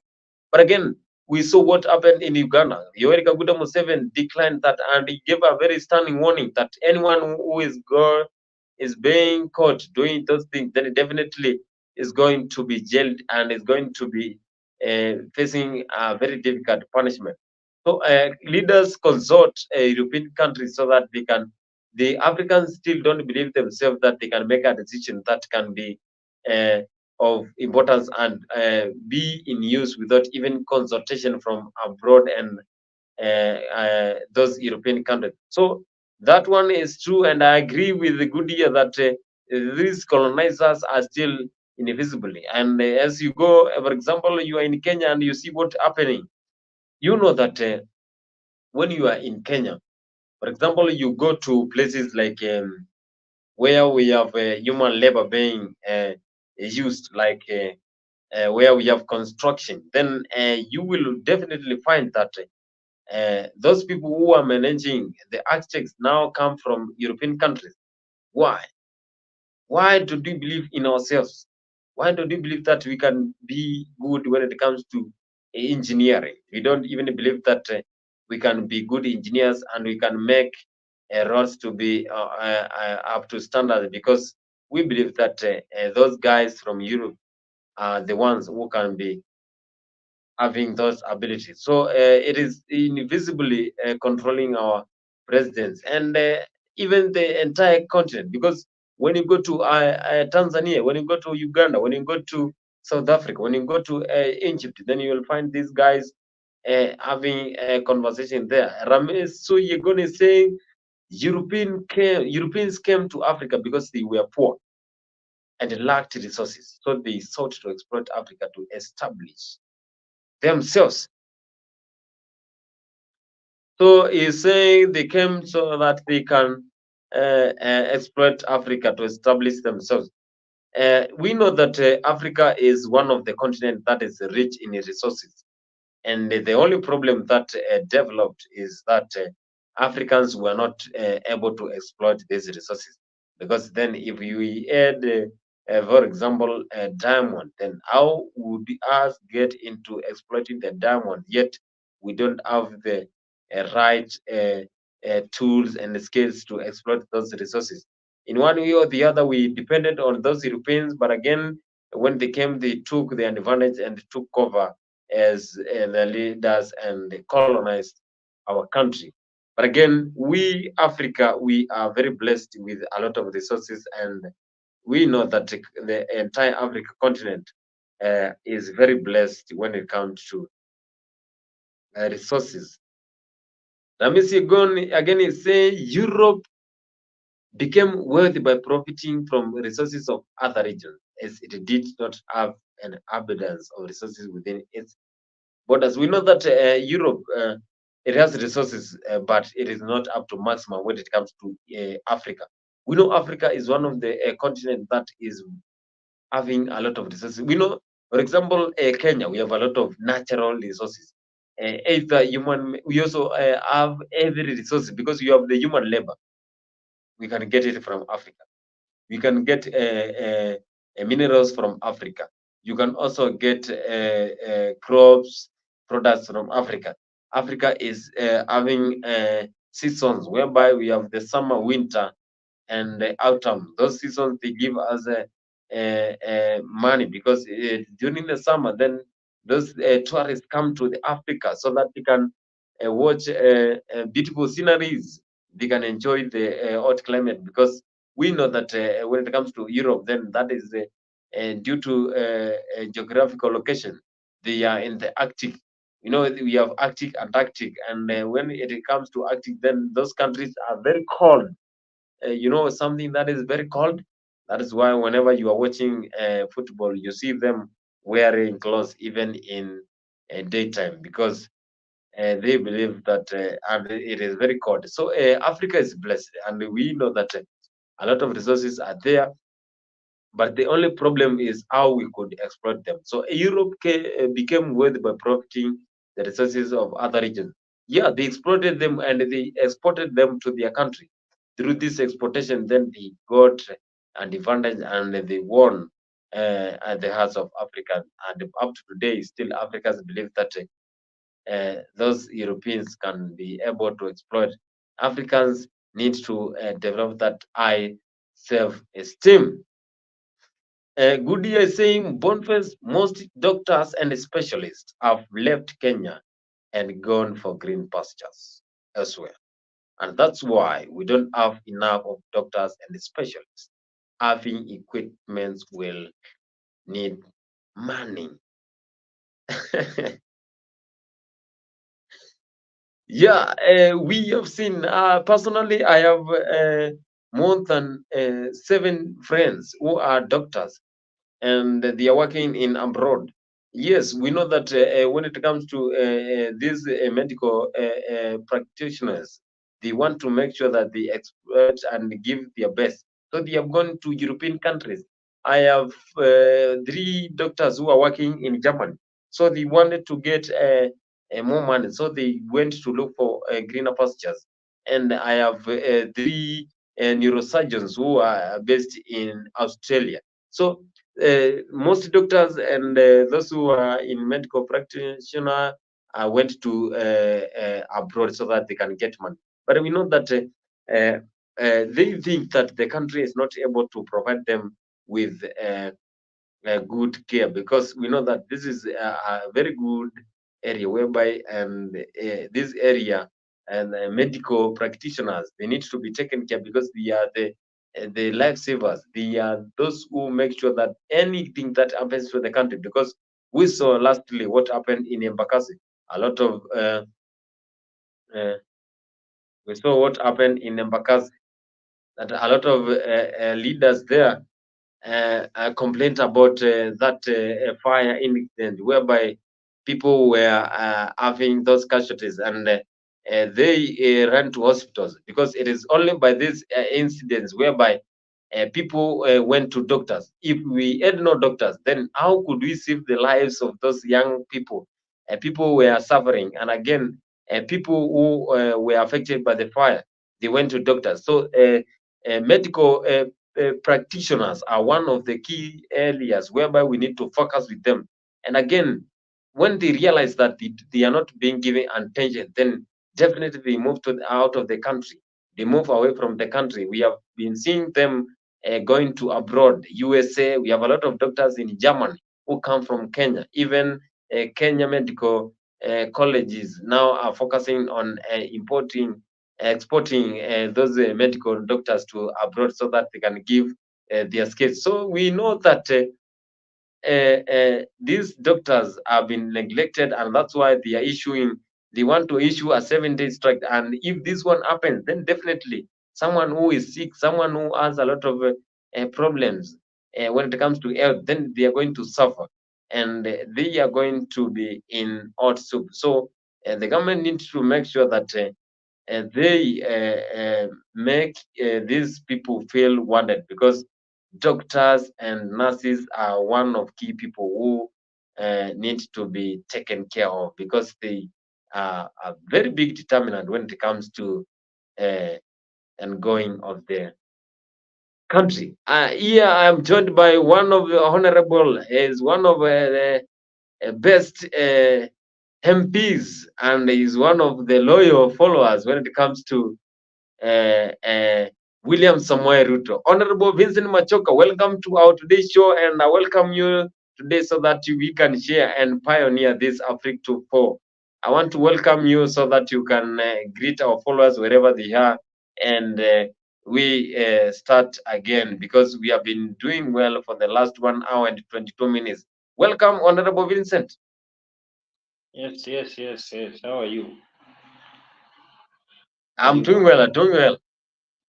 Yeah, nimeshikika kidogo. I was a little bit held up, lakini nimeng'ang'ana nimalize haraka so that I can join you for some few minutes that is remaining. I didn't actually catch up what you were talking about today. Maybe you can keep me up to speed so that as we engage with our followers, I also know what we are doing here. Honorable Vincent, we have seen doctors and other specialists. Now today we are having those strikes. They want to issue a 7-day strike so that they can be heard when it comes to their grievances. So we were asking, is the government making sure that these areas, for example, we know that when it comes to medical practitioners, the doctors and the public health, we know those people are very key determinants when it comes to the government and also the citizens. Because if the citizens don't have good health, then they are not going to go to work, and they're not going to make contribution when it comes to the country's development. Do you think the government has neglected this health and those areas that pertains the development of doctors and nurses? Okay, that's a very good topic. I think I can start by informing our viewers that when we promulgated the Constitution of Kenya 2010, we subjected our efforts and we delegated the medical and the health system and everything dealing with health to our counties. And I think, in my own view, it was a good and bad move in a way that I can explain so that our viewers understand. I think our counties are the most disorganized and very, very corrupt institutions we created in our country. And as you can see now, the health workers cannot demonstrate against the national government, because I think the national government just distributes money to the county, and the counties just pay the salaries and upgrade the medical facilities, except the level 6 hospitals that are being run half by the government, I think.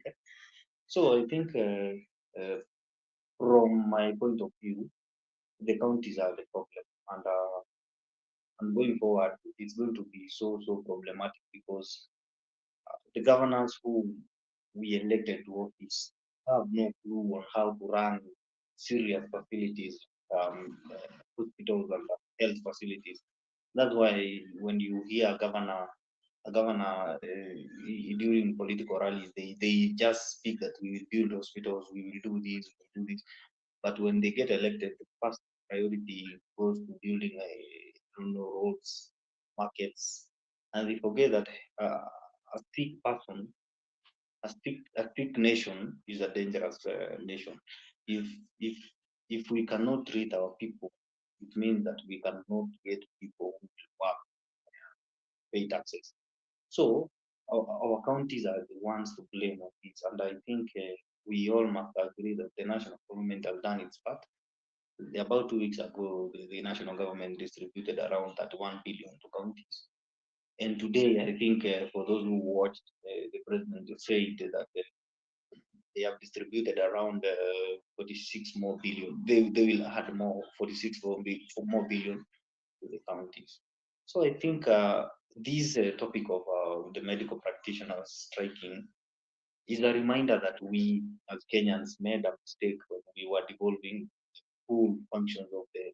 In fact, we have not developed full functions to the counties yet, but still you can see the collapse.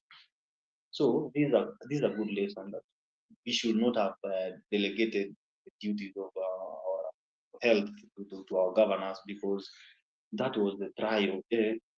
2013 to 2017 was the first trial of the Constitution of 2010, and we failed in our health systems. That's why you can see a lot of problems in our health system in Kenya right now. NHIV is not working. You go to an hospital in the village, there is no medicine, there are no doctors, there are no nurses. So I think the problem of our hospitals should be addressed in unison, that the Kenyans, when promulgating the Constitution of Kenya 2010, we made a mistake of devolving. Imagine if we had devolved the full function of education also, what would have happened to our country right now? So let's as Kenyans first of all agree that we made a mistake by agreeing to devolve the functions to the counties, because the counties that time until now they've not found let me say correct legislation that will run our counties, especially in that category of healthcare system. Because for example, you see the kind of MCAs that we elect who really even understand what the Constitution say. Some of them don't even understand the standing orders. How can they even make a law? How can they even make a law that will protect our healthcare system? So that's why you see everything that happens in Kenya is pushed by the National Assembly and the Senate, because those are the only people who seem to understand the reason why we changed the Constitution 2010. Our governors are still busy thinking that when you are elected as governor and given, for example, Kisi County that receives 13.8 billion, they still believe that when you are elected as governor, your job is to give the mama mboga and those people who sell things by the roadside, umbrellas like Simbarati doing Kisi. So I think our governors doesn't know the priority projects that we should work on. And if I were to be elected governor today, I'll shift my focus to making sure that my county is never experiencing such kind of problems in our healthcare system. And I think there are counties that will not strike because their services are good. I don't know if Murang'a will strike also, but I think Murang'a is one of the counties that we do not expect to see people, healthcare workers striking tomorrow or as the strike begins. But for now, I think if the governors can shift the focus to building the legislation in the county assemblies and funding and making sure there's no corruption in our hospitals, we are going to solve a very, very big problem that is in our hospitals right now. So I think the question you asked, we must not ask the government to do anything. We just wait for the solution that we passed in the Constitution to do magic, because I don't know which magic they do. Submit.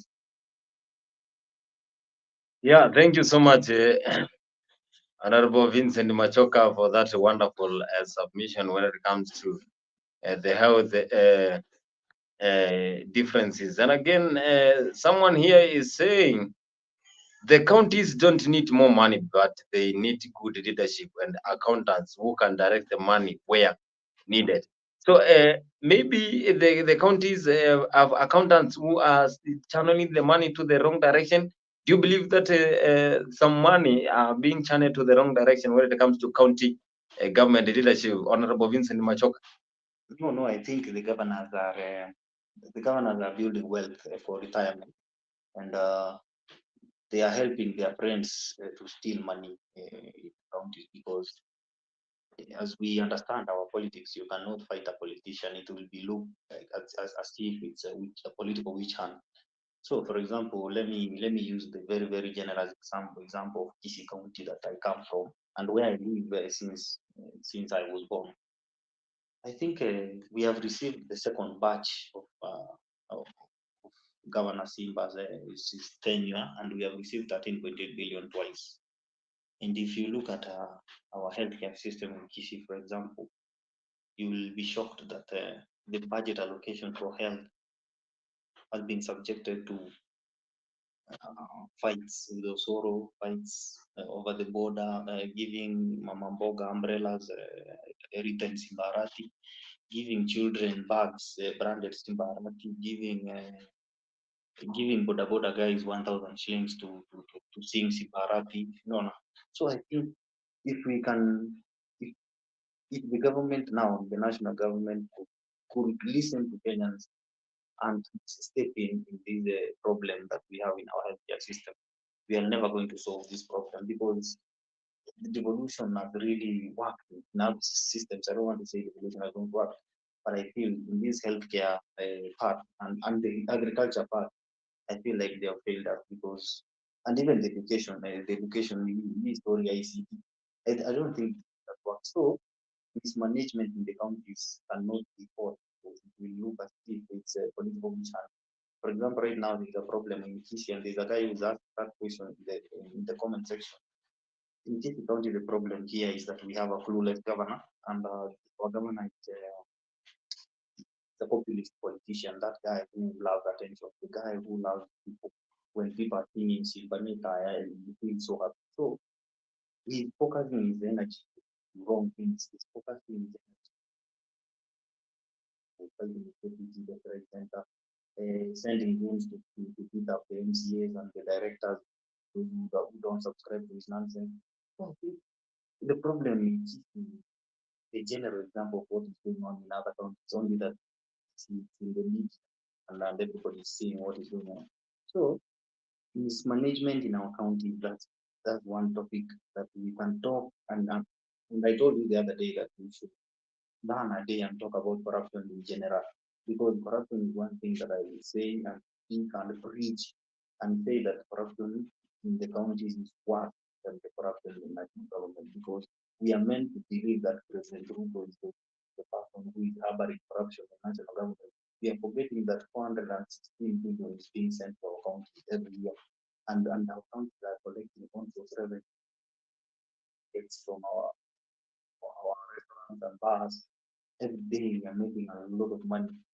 But if you look at what that 416 billion, surprised that there is nothing that our government, for example, in Kisii has done in the last few years other than fighting over the Kerauka Sea border. Submit.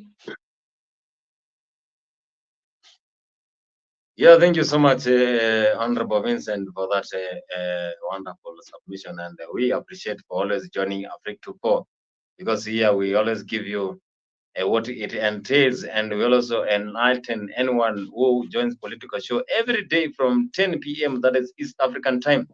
Wherever you are watching, whether you are in East Africa, Kenya, Tanzania, Uganda, whether you are in USA, Virginia, California, New York, here it is where you get a lot of information when it comes to politics, sports, and what is trending all over the world. So I want to give you some of the things that we do. Here we also have a good show that happens every Friday. That is Bed of Roses. And I want to play a clip here so that you can know what happens every Friday. If you have problems with your bed partner, when you have problems with your wife, your husband, you're having a lot of problems, because you know that nowadays marriages are having a lot of problems. You may have a woman, and again, you may have a man, but there is some things that are not adding up to the maximum. So here it is where we solve those problems. We know that marriages are having a lot of complication, and people who are dating are having a lot of problems. So here is where we always make sure that the curve, when it comes to love, is in the right direction. So whenever you are free, make sure you join to Bed of Roses every Friday from 8 p.m. East African time, and you will enjoy a very wonderful show here that we always have in Africa 2-4. I want to play a clip here so that you can know who will be giving you that content and making sure that when it comes to Bed of Matters, you are going to be given the right ideas. Join us every Friday from 8 p.m. to 9 p.m. for a captivating journey into the world of love, relationships, and romance, presented by the dynamic trio Magignocks, MC Jesse, and Annie Waweru. Bed of Roses promises to be your weekly dose of heartwarming stories, insightful discussions, and expert advice on matters of the heart. Whether you're single, in a relationship, or simply love a good love story, this is the show for you. Don't miss out on the chance to unwind and indulge in the joys and challenges of love, all brought to you by our talented hosts. Tune into Africa 24 every Friday from 8 p.m. to 9 p.m. and let us guide you through the enchanting world of Bed of Roses. Subscribe now and mark your calendars. You don't want to miss this. See you there.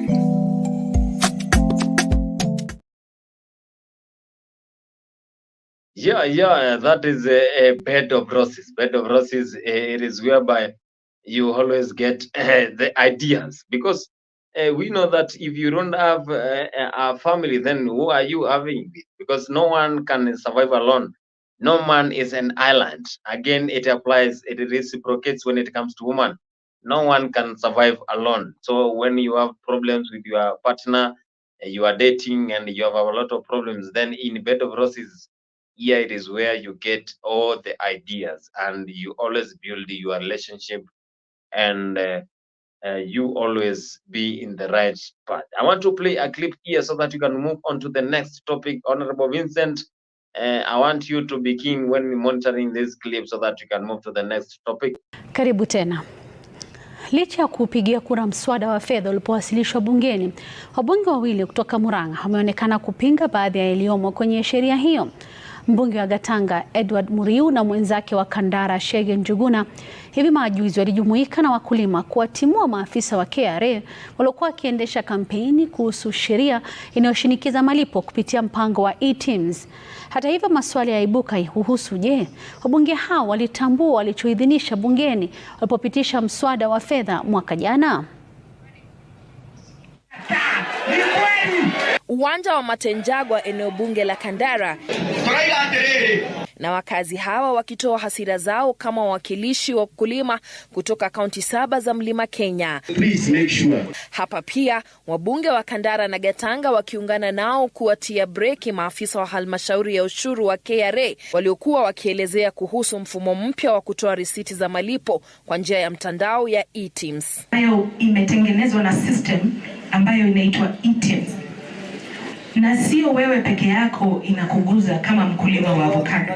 Inaguza watu ama wakulima aina tofauti na hata wale ambao wanafanya kazi kidogo, wale tunaita mama mboga. Mfumo huu wa kushughulikia malipo kwenye mtandao wa e-TIMS ukiwa sehemu ya sheria ya fedha ya mwaka 2023 iliyopitishwa na bunge la kitaifa. Hata hivyo, wabunge hawa Chege Njuguna na Edward Muriu ambao sasa wameapa kupinga ukusanyaji wa ushuru kwa mfumo huo ni kati ya wabunge waliokuwa bungeni na kuupigia kura mswada wa mwaka 2023 ulioidhinishwa na sasa kuwa sheria. The upshot of the vote is that the ayes have it.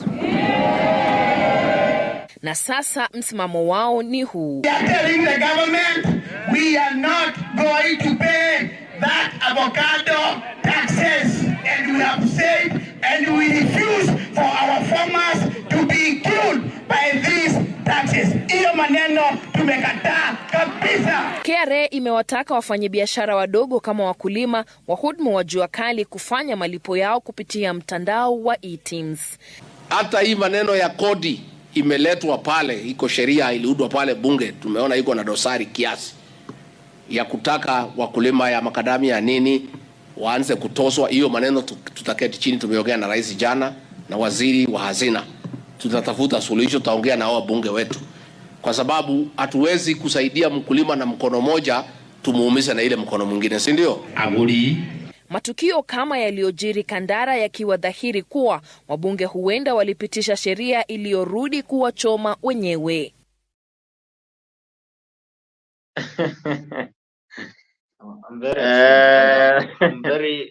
I'm very shocked. Let me before we come to you, Honorable before we come to you, Honorable Vincent Machoka, you have seen what happened, and the local farmers have declined that idea that was raised by the government, and they are even saying that they are not able to do that. We have seen Rigathi Gachagua saying that wale wakulima wamekadamia pale watakuwa wanatoza ushuru. So but there are a lot of people who are going against it. We have seen those KRA officers that were giving the directions on how you're going to be ensuring that you feature in that paying. Then, but again, they have declined. So, Mr. Honorable Vincent, do you believe this is the right way that the government took when they decided to do that? And do you first? That is the question that I'm going to pose to you. Whether this one was the right way the government can do so that they can make Kenyans pay, so that they can monitor what happens to local farmers, and they engage everyone when it comes to tax paying in the country. I'm very, very ashamed that Rigathi Gachagua is our deputy president right now. And I'm very, very ashamed that Wakili Edward Muriu, I usually like that guy, but I'm very ashamed that a lawyer can stand before people and say that the law we passed was not favorable. That's very, very shameful. And those people should not be voted ever again to go back to parliament ever again, because they are the people who are inciting the farmers. The farmers might not have a problem, but those politicians are the people who are making the noise. Because mimi sijasikia mkulima akisema, sijaona mkulima amepewa nafasi. I've not seen even a farmer somewhere saying that we cannot pay that money because we were not consulted or something. So, and to also comment on the deputy president, I'm really, really surprised that the deputy president can go out in public and say that the law we made had a blunder, because he himself, remember immediately during the finance debate, he hosted our presenters at current restaurants and spoke a lot about the finance bill, how good that finance bill is. Right now, he cannot go out in public again and say that we made a mistake. That's showing that he didn't even read that law. He didn't even take time to understand what was the finance bill. That's why I say that we cannot.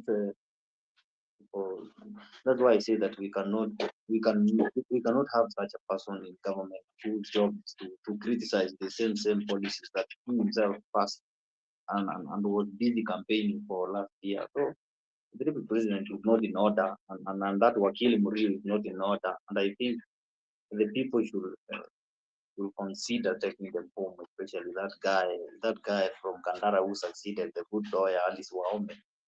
He should be taken home during the next election. I don't feel like that's a good way of passing a message by criticizing what you voted for in parliament and what you believed in during the finance debate. So that thing of farmers. Now let me try and explain what happened in that issue of farmers. The farmers have been helped by the government to by far given a subsidy of fertilizer, given seeds, given top dressing fertilizer, and right now they are being asked to pay something from what they made, because you can't just take without giving back. No. So the government is just telling the farmers that whatever you make, if we can tax at least 5 bob from maybe if you're making 1,000 shillings, we take 50 shillings from that. You're making so that we can get money to give you fertilizer back. But the politicians are behaving as if it's only the Mount Kenya people who are wenye wanalima avocado ndio wakulima. You see, we are the biggest producers of avocado in Kenya. I think if I am not wrong in my statistics, because we are most, I think the greenest county, the greenest place in Kenya is, and this is the place that I remember, I can tell you we buy avocado sometimes, but when you go to places like Nairobi, so avocado inauzwa 150. So I think the people should also be given a chance to be heard. The people should be heard. Let not the politicians always take the chance to take. Najua hii ni ile tunaitanga kuosha uso. Ni kama you are cleaning your face. You're cleaning your linen, I don't know. Because if you made a mistake and you don't know how to admit publicly, you look for an avenue of cleaning your face and clearing your name so that the public can see that you are on our side. So Wakile Edward Muriu was very much someone the president campaigned for personally, and even I remember the president said that if I were a voter here in Katanga, I could have voted for this guy, Wakili Muriu. But now, Wakili Muriu, the guy we believe that was educated and was very brilliant, we expected him to read that finance bill and at least give us some substance.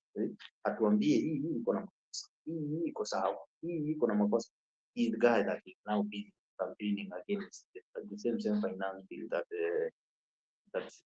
they passed. So I'm very ashamed as a Kenya Kwanza supporter and as a William Ruto supporter that I personally, that I am not even a lawyer. I am just an educated teacher who loves mathematics and physics.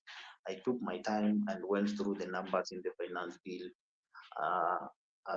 There are things I didn't understand. I had to look for people who understand so that I can be made to understand. The wakilis that we sent to parliament were waiting to vote yes and just impress the president. No, that's very wrong, and I think that's a very good lesson to our Kenyans who vote for people that will just go to parliament to impress their voters. And I have opined here before in this platform, I remember, and I told you the only problem we have in Kenya, is our members of parliament. The institution of parliament is the problem we have in Kenya, because it's never independent, it's never dependent. I don't know where it is, because those people sometimes, you remember during the handshake, we didn't know what position, what was government, what even how the bills were being passed at night, how the people used to fight the police are guarding the parliament during the voting of serious exercises like IBC. So IBC selection of those officials that the Cherera for, you remember that. So I think we have a problem in parliament, and this is what I've been saying, and I keep saying that unless we Kenyans wake up and start electing people who know what they're doing, we stop electing people based on our parties. We just elect people who are brilliant. The people who will go to parliament. You know, I usually say that Sifuna is one guy who I admire. Believe is not from our side. I admire him to an extent, but the way he insults, that's my problem. He usually insults a lot and say a lot of kizungu that does not make sense. But he's a very good debater. He's a guy who takes time to read something. But these other members of parliament we have, I can tell you 60% of the members of parliament, they never had a chance to read the finance bill. I can tell you that. I'm sure even I know I respect my member of parliament, but I can tell you for free, if you sit him down and ask him what the finance bill 2023 said, he might not tell you what the current finance bill had. So this is not a problem of the farmers. This is not the problem of Kenyans. This is the problem we have with our parliament of Kenya. Yeah, that is wonderful, honorable. And we all know that everything that goes on through the parliament, then it has to go through public so that they can participate. But again, we have seen Deputy saying that that one is very easy. So wale wakulima wa makadamia, wale wanalima vitu dogo dogo pale wakuwa wanatoa ushuru. So people complained, but again, it is their opinion. But again, how are they going to benefit? A lot of people are commenting here. Goodyear is saying, so he is introducing barcode, which means post taxes on avocados. I thought bills should go through the parliament before being thrown to the public for once. And let me answer him. Don't remove that comment from the screen. You know, Goodyear, we have a problem in paying taxes, and it's a problem that we must solve in the country. Not everyone is paying taxes. I can tell you that I know people and I know friends who export avocado to Tanzania. They use, I don't know which means, so that they can export now from Tanzania to Europe or to America with less export duty, so that they can be charged less in Tanzania, because in Tanzania I think their duty is a bit cheaper. So those are the kind of people that we are fighting, and that's what the government is doing. When you're introducing such kind of a barcode, it means that we need accountability. Even if the farmer will have to pay a very little amount, even if we have to pay 5 shillings, that is a very that money will be used for the purpose that is intended to do. If we can take advantage of that and report such kind of cases to the government, that there are people who are picking avocados from farmers that are cheaper price and going to Tanzania export expensively, so that they can make more income and not pay taxes. That's the problem they have. That problem. So, and I think these politicians that make a lot of noise are the cartels that William Ruto usually speaks about, because these are the people who are connected. These are the only people who can do things using the badge that they are given by the government. These are the people who can pass through clearance without being checked. I think these are the people who facilitate cartels to pass things through the border. That's why I don't trust majority of our members of parliament when we say they are clean and they're doing good jobs in parliament. So, my brother Goodyear, if the government is introducing such kind of a thing, we should be supporting as Kenyans, because that's one way we can be accountable as a country, and that's when we can know where our money is channeled to. And on top of that, the government is also soliciting and putting together all the government accounts, so that we can have one account that we can follow through where the money is going to, how the money was drawn, each account was the money moved to. By the way, I can tell you that right now the government uses over 312 accounts, and those accounts, for example, Kish account has around 26 of them. So you can't know which money was withdrawn by who, to where, to which, unless we do that kind of soliciting and putting things together. That's the only time we can know for real that the money we work hard for is used for the purpose it's intended to do. Yeah, thank you so much, Honorable, for that wonderful ideas that you have contributed to Africa24. And I welcome you wherever you are watching, because this is Africa24. Wherever you want to follow us in YouTube, Facebook, make sure you always subscribe, and you can follow us in YouTube, Facebook, Twitter, Instagram, TikTok, WhatsApp, in all social media platforms you can get at, so that you can share your ideas, and we welcome you to give us your ideas when it comes to our show, whether it is in negative way or a positive way. Share your comments, and we're going to hear them here, because it is here whereby we give it into neutral ground, whereby you participate and you get involved. Your ideas are here there in Africa24 TV. Wherever you're watching, you make sure that you tune in, because you will always enjoy everything that happens in this Africa. And again, we know that every Friday, I want to play a clip here, and some of the programs that we have in Africa24, I want to play a clip here so that you can know what happens, and always be in touch with Africa24 TV.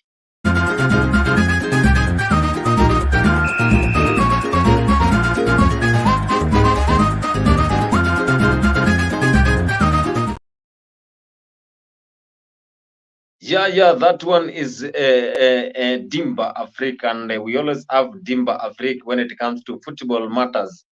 And I always host this show every Saturday from 11 a.m. that is East African time up to 1 p.m. or 2 p.m. that is East African time. Make sure you have a date with us, because here we analyze every football, because every league we always discuss here, either EPL, that is the English Premier League. We always discuss Bundesliga.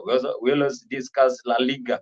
We always discuss the Serie A and other leagues. Of course, we know we have conference, you have a Champions League, and we also have the EFL Carabao Cup that was lifted by Jurgen Klopp side, and they said that it was Jurgen Klopp side versus 1 billion Chelsea Football Club. But again, we swallowed that. That was one of the things that we always discuss when it comes to football every Saturday at 11 a.m. That is East African time. So someone here is saying right now DP Gachagua can be forgiven for small mistakes because he is fighting for his seat. He feels frozen out. Mr. Honorable Vincent, Deputy President is now sensing danger, because after seeing what is happening between the relationship whereby William Samoei Ruto is having a good time with the Right Honorable Raila Amolo Odinga, you can see what happened when they met Museveni at the Uganda. Now you can see again William Ruto went to Homa Bay in that conference that was held in Gladys Wanga County. So a lot of things are happening, and it's like there is a restoration of that bromance between Raila Amolo Odinga and William Samoei Ruto.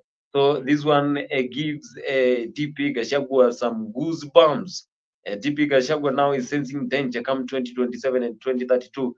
Do you think DP Gachagua is being held in a sideways so that he can be in the wrong direction come 2027 and 2032?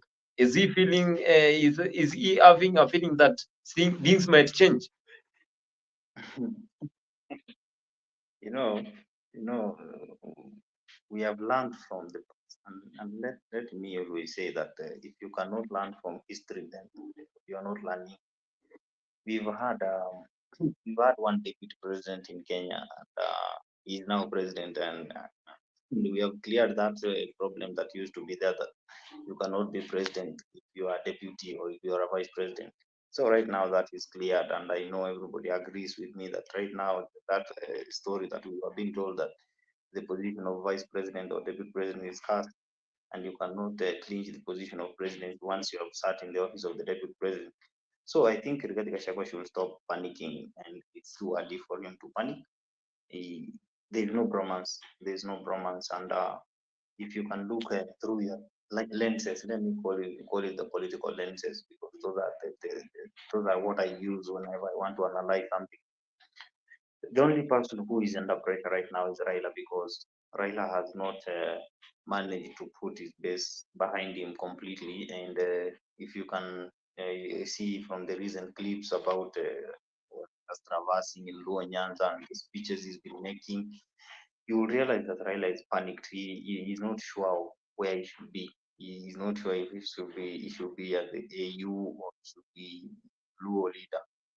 He's having a problem managing succession, and Rigathi Gachagua should take advantage of that and try to create a name for him. Because let me tell you, the only way Mount Kenya can unite is by making someone an enemy. And I think if I were Rigathi Gachagua right now, I could hire those bloggers that were blogging for Raila, the likes of Pauline Njoroge and the likes of Wahome Tuku, the likes of, I don't know, those Ndungu Harun, those people who were blogging for and making noise about Raila Odinga. I could hire them right now, because now this is the time that whatever you say will be used against you or for you. So right now, Rigathi Gachagua is panicking for no reason, and that one goes way to show that he first of all wasn't ready for the seat of deputy president. The seat got him by surprise. That's one way of looking at it, and I feel if Rigathi can sit down and strategize and be humble and try to not act as a victim, try to act strong, because if you can look at William Ruto's his tenure as deputy president, nobody ever saw Ruto as a victim until after the handshake, until after BBI was declared null and void. That's when we started hearing Ruto acting victim, that wamemtoa kwa serikali ati wanataka wafanye nini. Right now Rigathi has not been kicked out of the government, but I was surprised also not to see him today when the president was assenting to the very, very crucial county government bill. And I think if Rigathi starts doing such kind of things, it's going to create a perception in people's minds that he's being isolated from government, and that's not actually the case, because William Ruto has a history of keeping friends, and we all know that William Ruto will always keep his friends close to him. William Ruto hates creating enemies, and I don't think he will want to create Rigathi Gachagua as an enemy right now, because he also needs the Mount Kenya as much as the Mount Kenya needs him. He also needs the Mount Kenya in 2027, and maybe if the Mount Kenya decides to go to chart their own path, it's going to be a problem for them in future to make friendship with other tribes. So I think Rigathi Gachagua is panicking for no reason. He should come down and they should seek for political advice from serious people who can tell him that right now we're in 2024 and 2032 is, I think, is almost 10 years from now, and you don't know what will happen between 2024 and 2032. So he should come down and strategize. If he wants to succeed William Ruto, he should sit down and strategize properly and try to look like a national figure. He's disappointing me in a way that I usually feel like Rigathi Gachagua is a Mount Kenya deputy president, because most of the time anasemanga sisi watu wa Mount Kenya, sisi watu wa Mount Kenya, sisi watu wa Mount Kenya. He's so much focused. He's so much focused in the mountain more than the office of the deputy president. That's why I also disagreed with Uhuru sometimes last year. Okay, during the campaigns when he used to call for those meetings called Sagana 1, 2, and 3. That speaking of vernacular used to anger me most, because as a national and as the constitution says, the president is a symbol of national unity. You should not divide people in lines of tribes. So I think Rigathi Gachagua should not follow through the footsteps of Uhuru if he wants to be a great leader in the future. I think I have answered that well. Yeah. Thank you so much. Honorable Invens. And we have a lot of comments here raising eyebrows. We have enough. I think I find it puzzling that despite the government efforts to promote accountability and enforce tax compliance, as in the norm in most developed countries, there is pushback from a few people.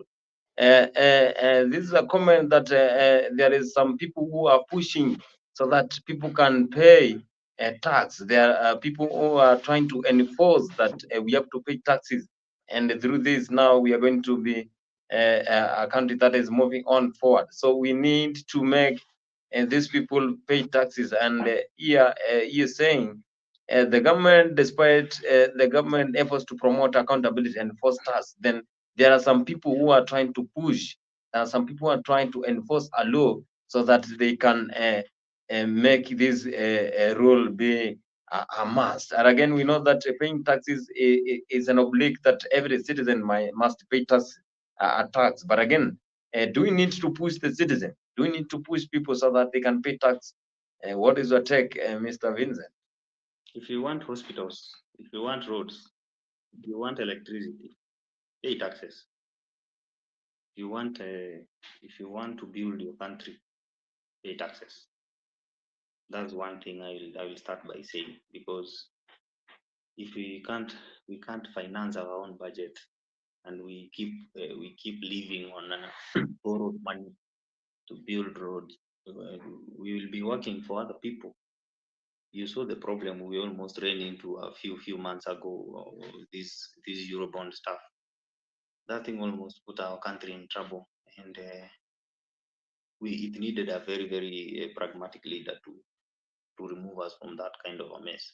So we must pay our taxes, and sometimes I usually feel like countries that have a monarchical kind of leadership and countries that have a president who is the law are countries that are doing so well. And, I'm not saying that Rwanda is doing so well and Uganda, but you can see how there is a less noise and there is less confusion when it comes to making laws. In Kenya, we have a build-up tendency of opposing everything that the government does, and sometimes that's okay, that's accountability, but sometimes there are things that are good for Mwananchi, even if they are not good for some individuals. So nowadays in Kenya, when you don't feel comfortable about something, you just run to the courts, and the courts will protect you over the thing that could have helped a lot of people. So I think we must pay our taxes. That's the only way we are going to build our country. And it's not wrong to tell people to pay taxes. Let people pay taxes, but let also the government make sure that the taxes are protected and they are channeled the right things that are supposed to be done with the taxes. Yeah, thank you so much. Thank you so much. How do we anticipate development when we persistently complain about taxes every other minute? We always complain. You know that Kenyans, we are born to complain. Everything that happens, we need to complain. We know that every situation that only comes to Kenyans complain. You know, Kenyans are born to complain, and when they complain, then definitely they think that there is going to be something to be considered. But again, we always know that if we don't pay taxes, then the government will not run smoothly. A government runs through the taxation because they're going to tax the citizens, and from the taxation, then these citizens are going to get basic things like power. We know that when power goes missing, then definitely people complain. When we don't have social amenities, then complain. When we don't have electricity, when we don't have education support, then people complain. It is only by taxation that the government can move on well. And we had President William Ruto saying that he is ready to be called names. He is ready to be called several names. President William Ruto said that I am ready to be called even Zakayo because I know that I am ready to make this country change. I want to make change that will never happen in this country.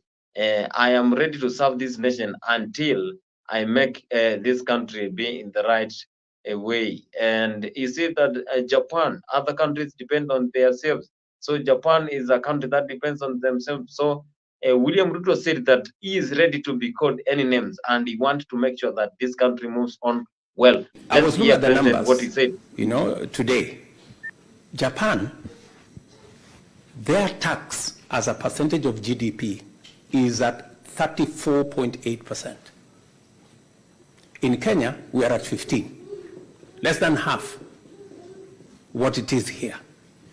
If we have to develop our country, Kenyans must roll up their sleeves and develop their country. Our country is not going to be developed by others. Our country is not going to be developed by aid. Our country is not going to be developed by debt. Our country is going to be developed by us. Japan is built by the Japanese using their own taxes. Kenya will be built by Kenya using our own revenues and our own taxes. That is a statement that we must tell each other. The one thing that I have committed myself to do is that we must then provide a guarantee that every Kenyan who pays for whatever service or pays whatever tax, that money should not be stolen by anybody.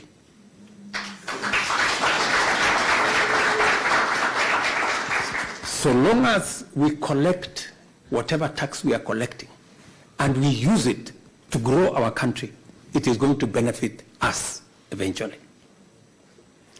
The one thing we must never do, and I will not do as president, is to say that there will be free lunch, that the country is going to be developed by borrowing money from other people, that the money is going to, that Kenya is going to be developed by others, and that it's going to cost us nothing to develop our country. That one I will not do, and I will not encourage you to do.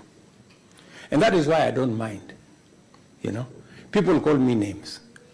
But you see, when you are doing the right thing, your conscience is clear that you are doing the right thing. And I will do the right thing for our country, irrespective of what names people call me, including Zakayo.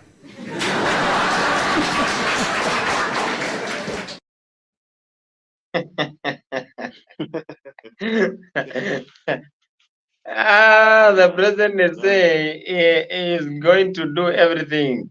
And people have been calling him Zakayo. So he is aware that people have been calling him Zakayo. Despite what he has been pampering, because he assures Kenyans that he is ready to make this country move on.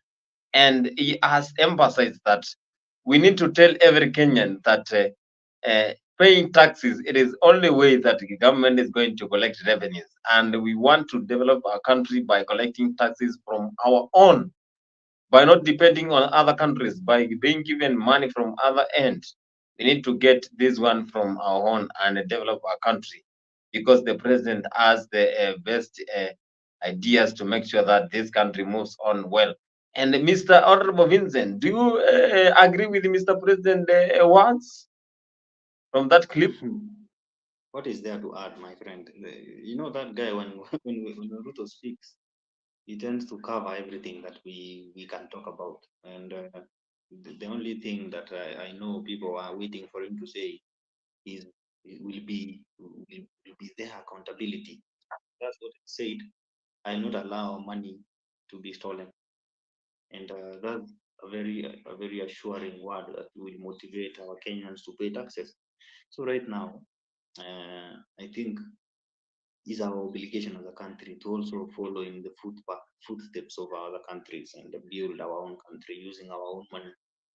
We raise a lot of money. I think we raise about 2.6 trillion in a year as taxes, and I think if we keep improving, and if the government creates employment, and if the government broadens the tax base, we are going to have a lot of people in the tax bracket, and that's how we are going to grow our country. We are not going to rely on loans. Let loans be there to boost our country's foreign reserves. Let our foreign money come to as investment to the country, so that we inject new currency or new money to the republic. But for now, let's do what vile kitu wanasemanga, give unto Caesar what is Caesar's, and give to God what's God's. So let's pay our taxes, and let's open our eyes, and let's question the government on where our taxes are going. Let's always question where our money is going, because we can't just be paying taxes and just sleep and not do nothing. No. So for now, I think the president is in order, and we should all support him that we must pay our taxes. We must build our country using our own money. That's when we will enjoy our sweat. These things like SGR and Expressway that we are enjoying right now, we are paying dearly. We are paying dearly. And so what China did to us last month in January, when they demanded to be paid $300 million on a Friday, when I don't know where the government could have gathered the money from and paid. So we don't want to put ourselves in such a situation ever again in the future. That's why I agree with the president that we must not do these commercial projects, these projects that take billions of money. We must do these small projects that will take our taxes, and we can feel like our sweat. These are our sweat, and whenever you're driving on a road, knowing that you build it using your taxes, you feel comfortable to even tell the police that nime overspeed kidogo, lakini mimi ndio nimejenga hii barabara. You see, so I think this is the way to go, and as Kenyans, it's our obligation to also question and follow where our taxes go to, and so give the government ideas, attend the public participation things so that we can give the government ideas, and so that we also build our nation. Yeah. Thank you so much, Honorable. And that was wow. I get you, and that one is very a nice one. So I want us to move to the next one, and we have seen very many things happening, and we all know that the LSK has been having a new leader, and he has taken the position immediately. Now we want to see what happened when it comes to LSK, that is the Law Society of Kenya. The Law Society of Kenya is set to initiate contempt of court proceedings against the Kenya Revenue Authority over the continued deduction of the housing levy. LSK's President-elect Faith Odhiambo faulted the KRA's actions that were being undertaken in the absence of a law governing the deductions. The High Court late last year declared the housing levy unconstitutional. And as Brenda Wanga reports, the LSK's protest comes as the government secured a win in court with the dismissal of the latest challenge to the Housing Bill 2023. The Law Society of Kenya is gearing to take on the government through the tax collector, KRA, over the continued deduction of the housing levy that was declared unconstitutional 3 months ago. It has come to our attention that the Kenya Revenue Authority and other government agencies have, despite the declaration of Section 84 as being unconstitutional, have continued to deduct and remit to the Kenya Revenue Authority the housing levy. There is no legal basis to deduct the housing levy, and this action amounts to contempt of court and arbitrary imposition of tax. And the LSK says it is going back to the same courts to seek redress. The Society of Kenya shall immediately commence contempt of court proceedings against the Commissioner General of the Kenya Revenue Authority, as well as against all accounting officers and employers who have unlawfully deducted the housing levy. Lead us to one conclusion, that there is an informal government policy to restrict the rights of Kenyans. There is a government policy not to comply with court orders that the government does not agree with. And we are concerned that if we continue in this manner, then the administration of law going to courts will lose meaning. The lawyers are calling on the general public whose payslips continue to be raided by the taxman to help make the suits a success. We call upon all employees who have suffered this illegal deduction to get in touch with the Law Society through our email address, and we will share the same and share their salary payslips to facilitate the filing of the application seeking refund of the illegally deducted dues. LSK's move to court comes just days after the Attorney General, Justin Muturi, cautioned KRA against the continued deductions, stating that there wasn't a legal framework to support the deductions. This press conference. Thank you so much. LSK's legal battle with the government brews as the courts handed it a victory over the housing bill currently in the Senate. The courts in Nairobi dismissed a petition filed by Lawrence Omule Apio challenging the manner in which the public participation on the bill was conducted. Omule stated in his petition that the Affordable Housing Bill 2023 was rushed without the adequate and effective public participation and consideration of the special needs of the marginalized communities, and therefore there was unlawful and unconstitutional failure to comply with the requirement of public participation and protection of the marginalized. The High Court, however, in dismissing the petition, stated that the public participation conducted by the National Assembly was effective and conditionality compliant. Brenda Wanga, Citizen TV. Yes, you have seen this one whereby the LSK elect that is now taking the position immediately. He has now the momentum now to get into this position. He is saying that they want to take the position and make sure that those who have been deducted those money now, definitely they have declared the housing levy unconstitutional, and they want to make sure that whoever has been deducted that money is going to get the refund. They are even going ahead and sharing the email address. If you have been suffering from this one, you share the email address, and they're going to sue and they go direct to present their grievances. Do you think, Mr. Vincent, this is the right way that the LSK, that is President-elect Faith Odhiambo, is taking his right direction since he has been elected a few days ago? First of all, let me congratulate her for getting elected.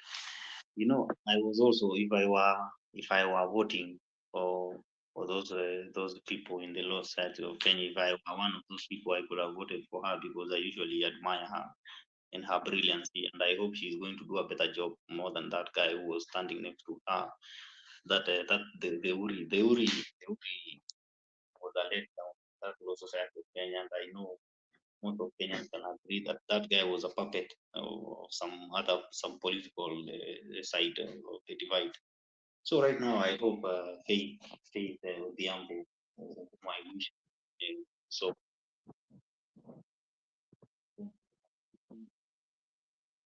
is to do a good job more than what the Law Society of Kenya did last 2 years. I think I read a tweet from, I don't know if it's Nelson Harvey or it's Kenya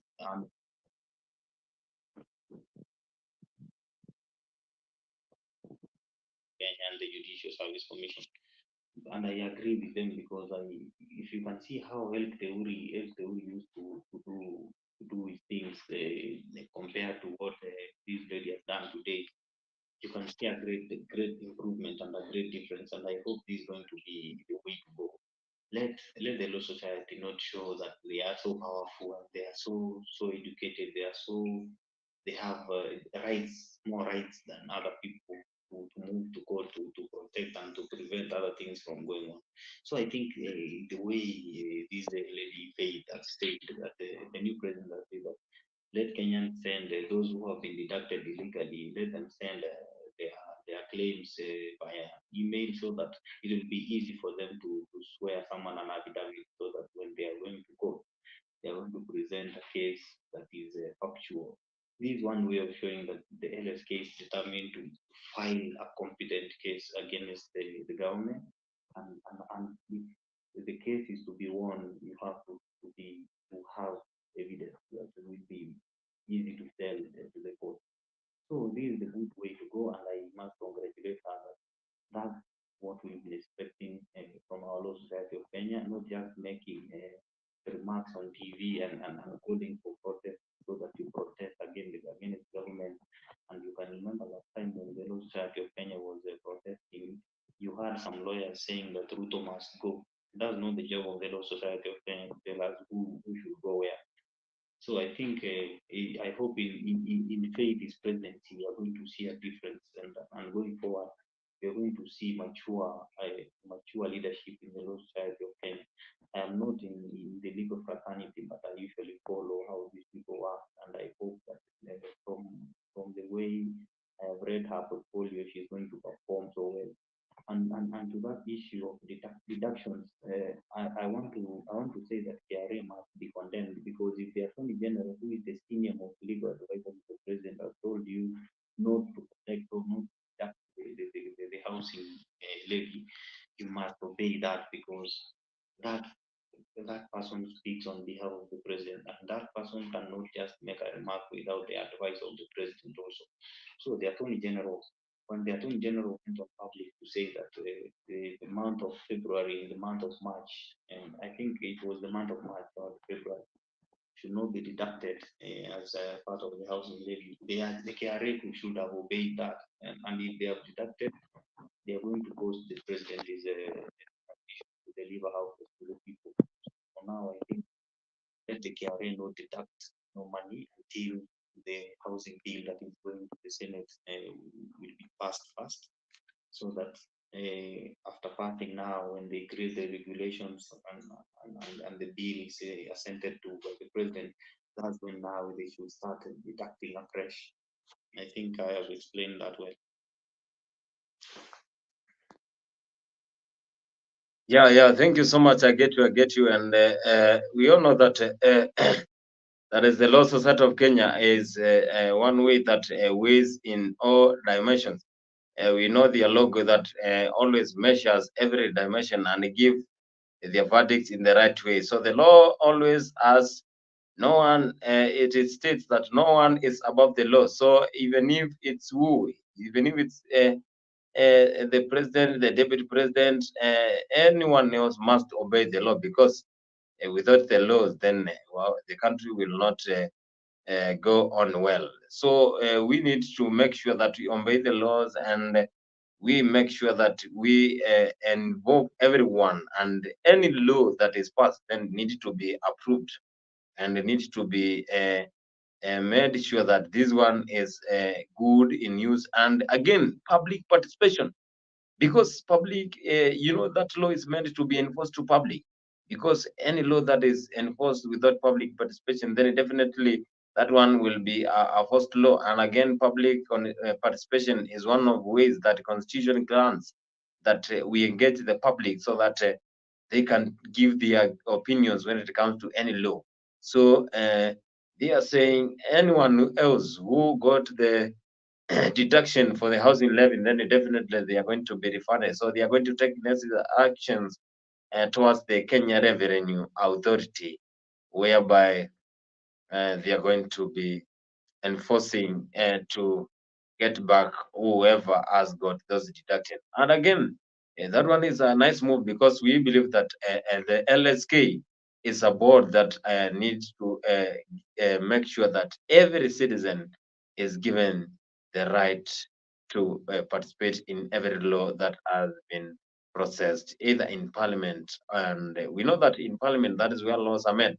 And in parliament, it is where the MPs that were elected, you elect the MPs, those MPs are the ones who represent us there.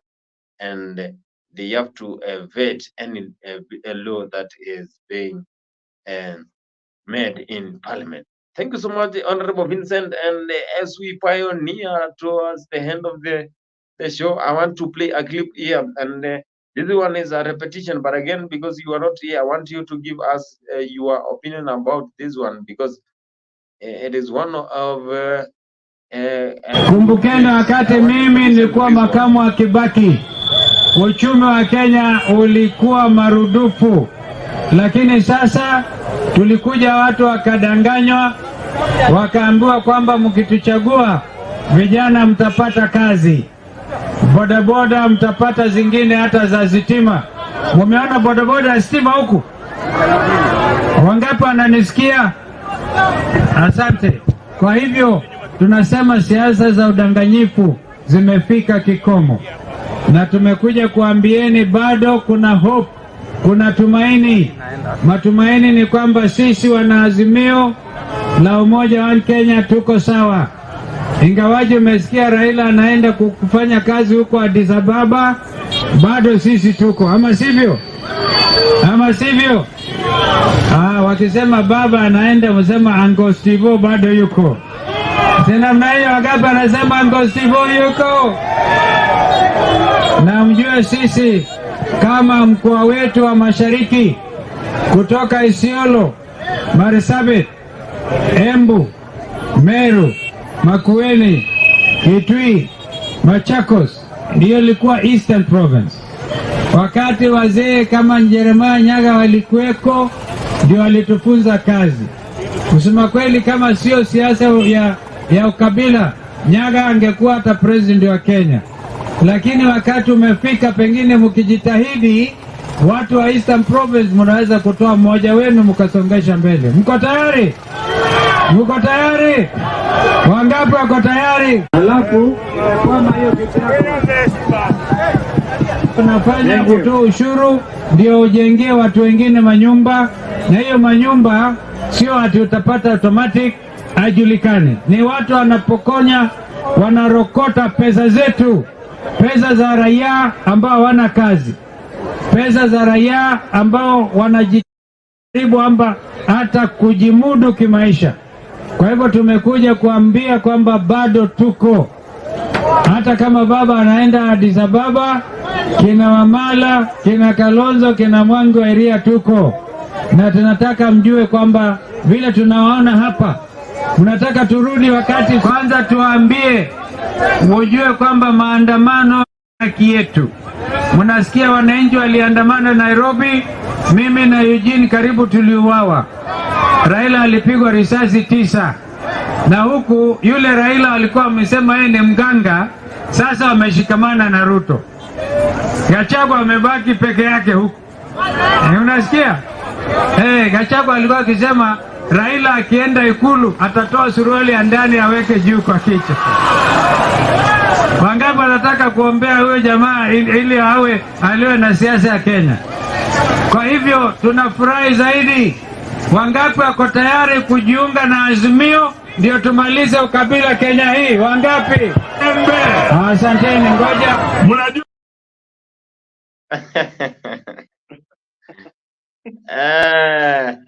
anasema Uncle Steve hapo anasema Kalonzo Rigathi alisema Raila akiingia pale atatoa suruali atembee nayo.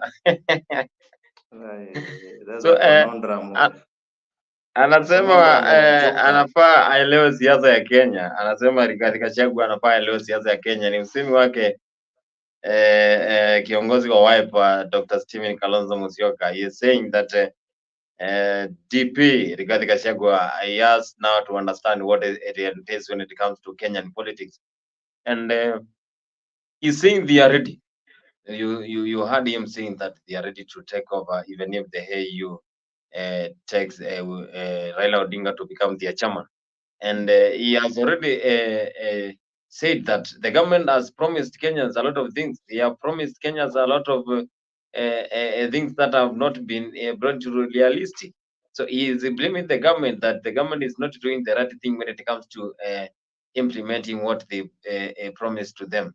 And again, in contrary, we heard what he said, President William Ruto, that he wants to make sure this country changes and goes into the right direction.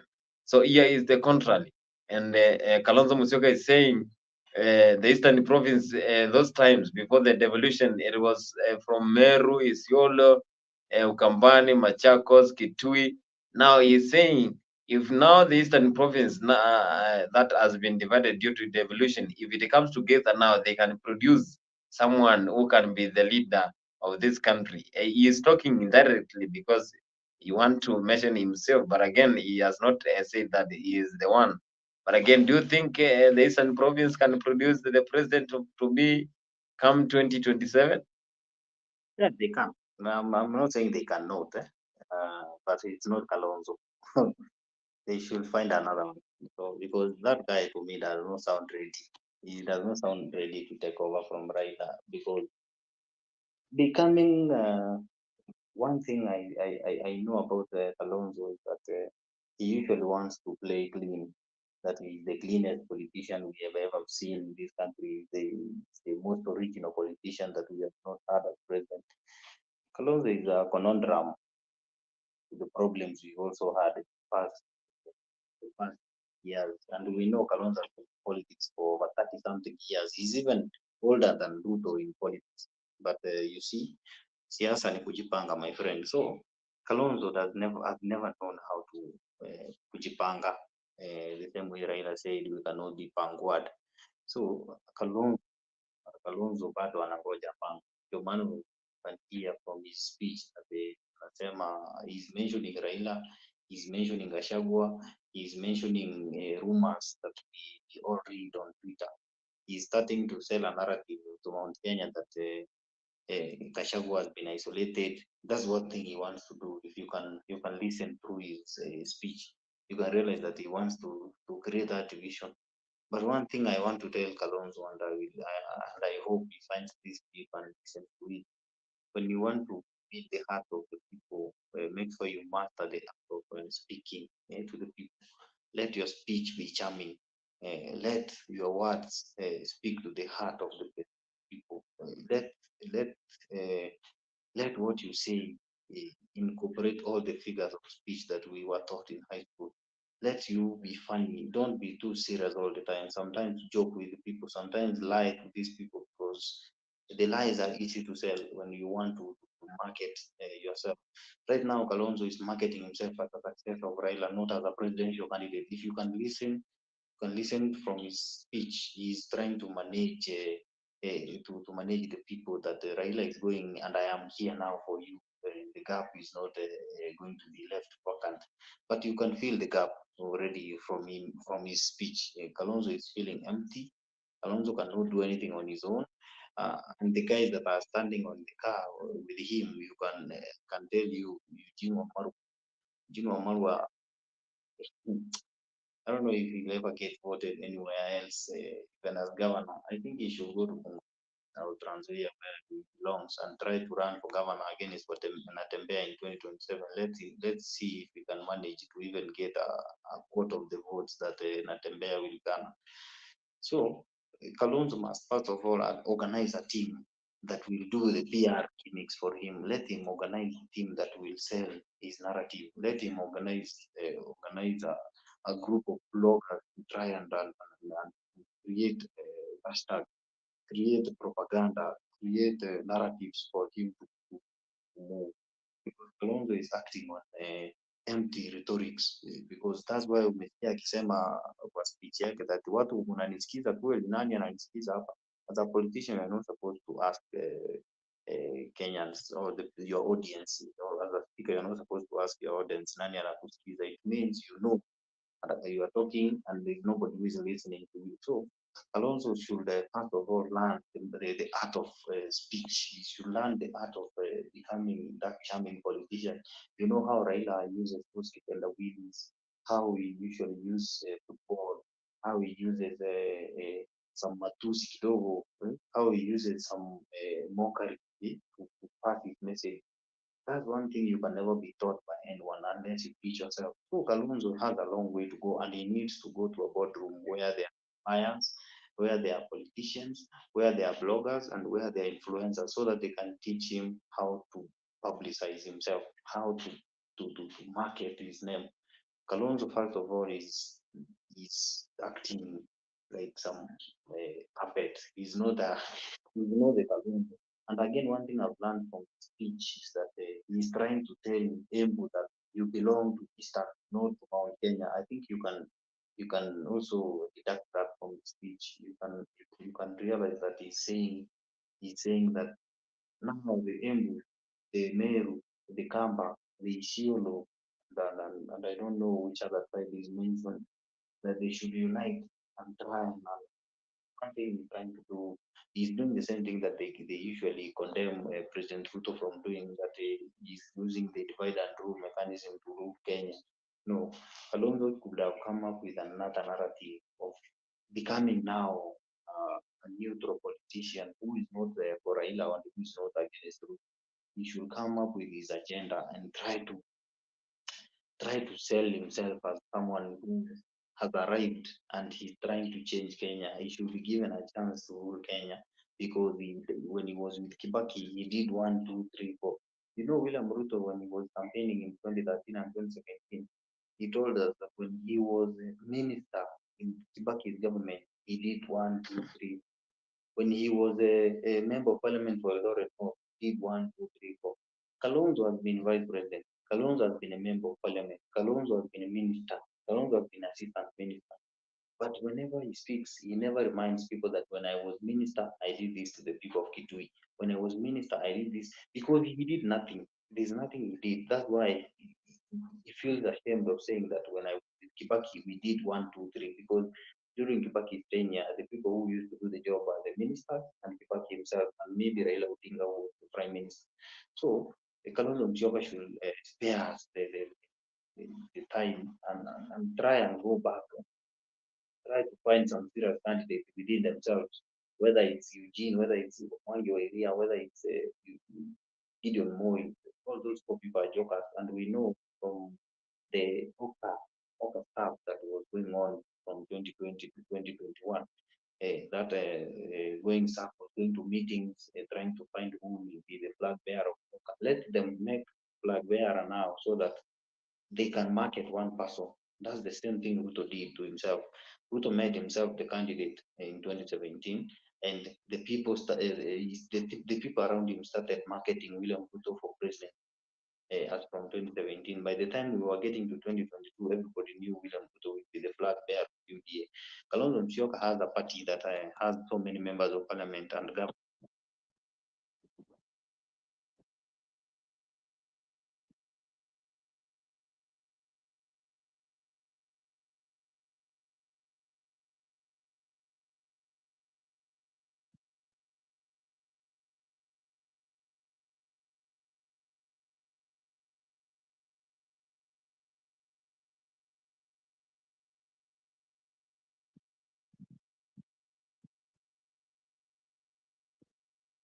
Yeah, thank you so much, Mr. Thank you so much, Mr. Vincent. Your sound has gone missing. So here we have a lot of comments that are coming through. We have people are asking a lot of questions, and we need to handle them in the right way. So. Oh, sorry. I had placed my finger on the mouthpiece. I'm sorry. So you people weren't hearing me. At the end of the talk, that is where the conversation went mute. So people are talking about Mount Kenya all the time, and the same fashion of Kalonzo thinking about only the campus. So this is a comment whereby people are talking about Mount Kenya all the time. Same fashion of Kalonzo thinking about only the campus. We are all Kenyans and one. Forget about tribal. We need to be a metropolitans and cosmopolitan. That is a comment that is coming from Good here. And again, we also have a comment here. Good here is saying Ruto has been given a free pass. He will still be the next president next term, coming 2027.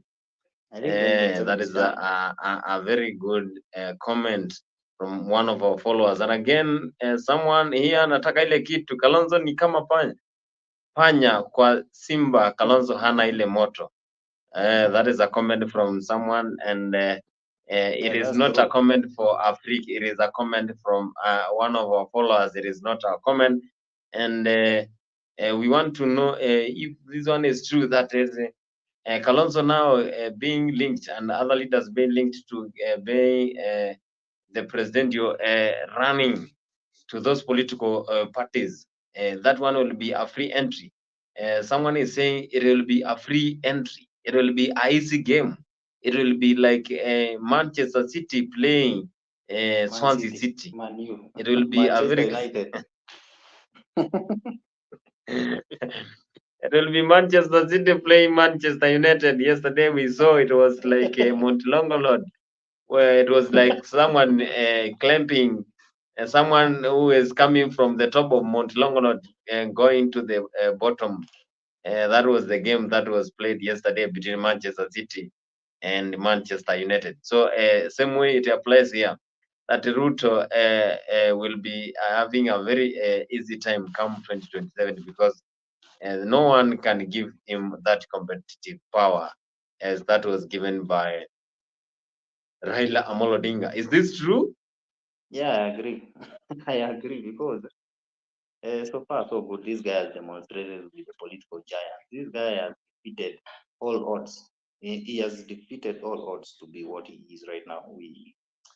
I don't know if we can compare him to even Raila Odinga right now because this guy won the election that we all believe that he's going to lose, and everybody was running away from him. So I think Alonso had the chance to work with Ruto, but he refused, and he could be maybe the prime minister right now, or he could be the speaker of the Senate right now, but he chose to be Raila's follower, as most of our Kenyans are.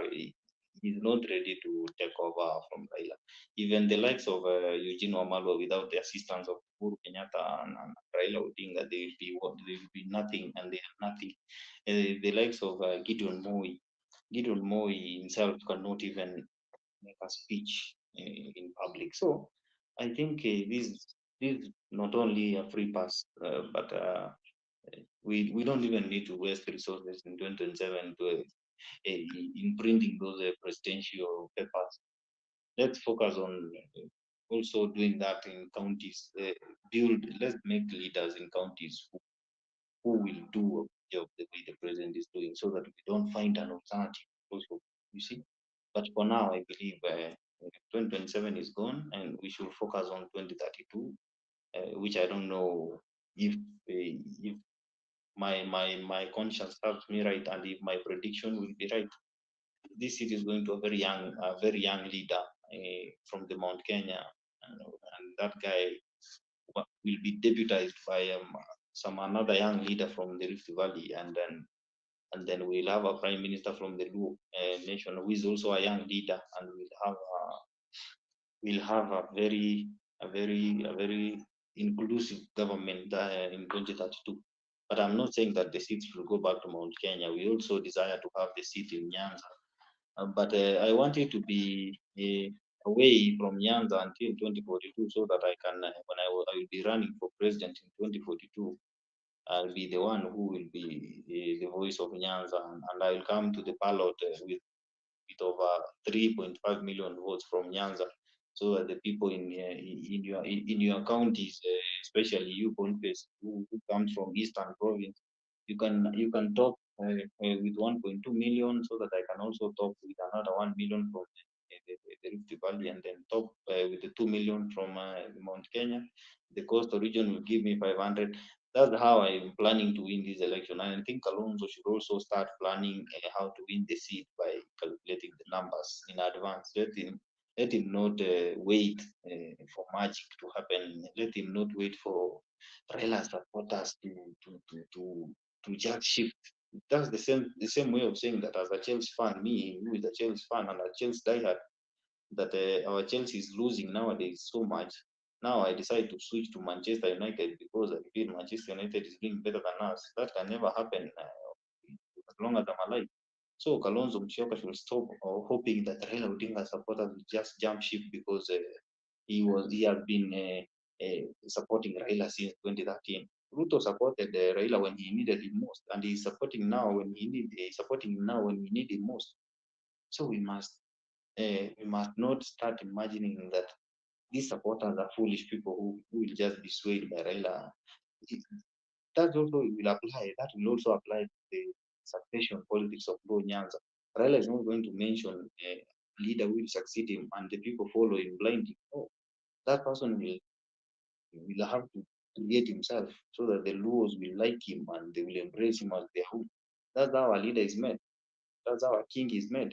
A king will not be chosen using these old stuff or old tactics, lineage, and who is heir to the throne. There's no heir to the throne in politics of Kenya. In politics of Kenya, when someone dies, a replacement creates himself.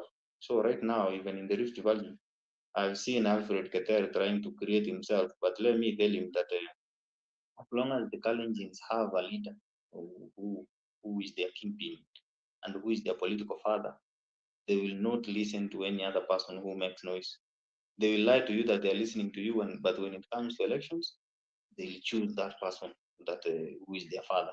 So for now, I think the Kambas are lacking a leader, and the Mount Kenya is also lacking a leader, and we must focus on building those two.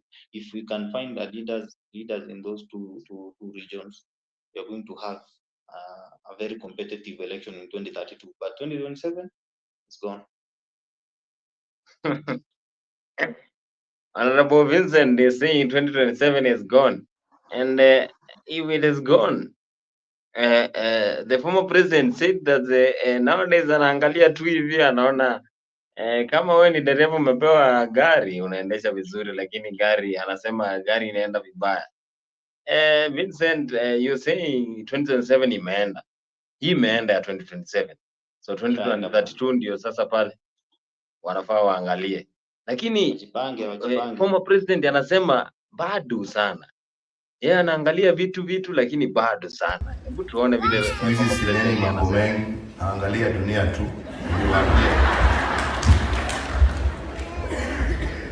Wengine unaangalia unashika kichwa unasema gaibu ito Jehova. Wengine unajiuliza ni kulia, wengine unacheka. Lakini Kenya ni nyumbani tu. Tunaendelea, tunatakia wale wako mema. Lakini wakati nilikuwa kwa uongozi nilikuwa naambia watu kitu kimoja. Kama wewe ni kiongozi, kama wewe ndio umepatiwa steering wheel ya kuendesha, kama ni kaunti ya Nyandarua, kama ni constituency hii, kama ni nchi ya Kenya, pale popote, kama wewe ni kiongozi wa maana, kiongozi wa maana anashika steering wheel, anaangalia mbele. Sio kila saa kuangalia rear view ati ametoka wapi. Unaangalia mbele. Ukiwa mtu wa kuendesha ukiangalia rear view mirror, wewe ni mtu wa kupeleka gari katika yone yako igira mutaro. Wageko ni murenda gutongoria bururi. Rora imbere mumenye kuria muratwara. Omwatira na juku na igenyo na maundu matari kuria mari.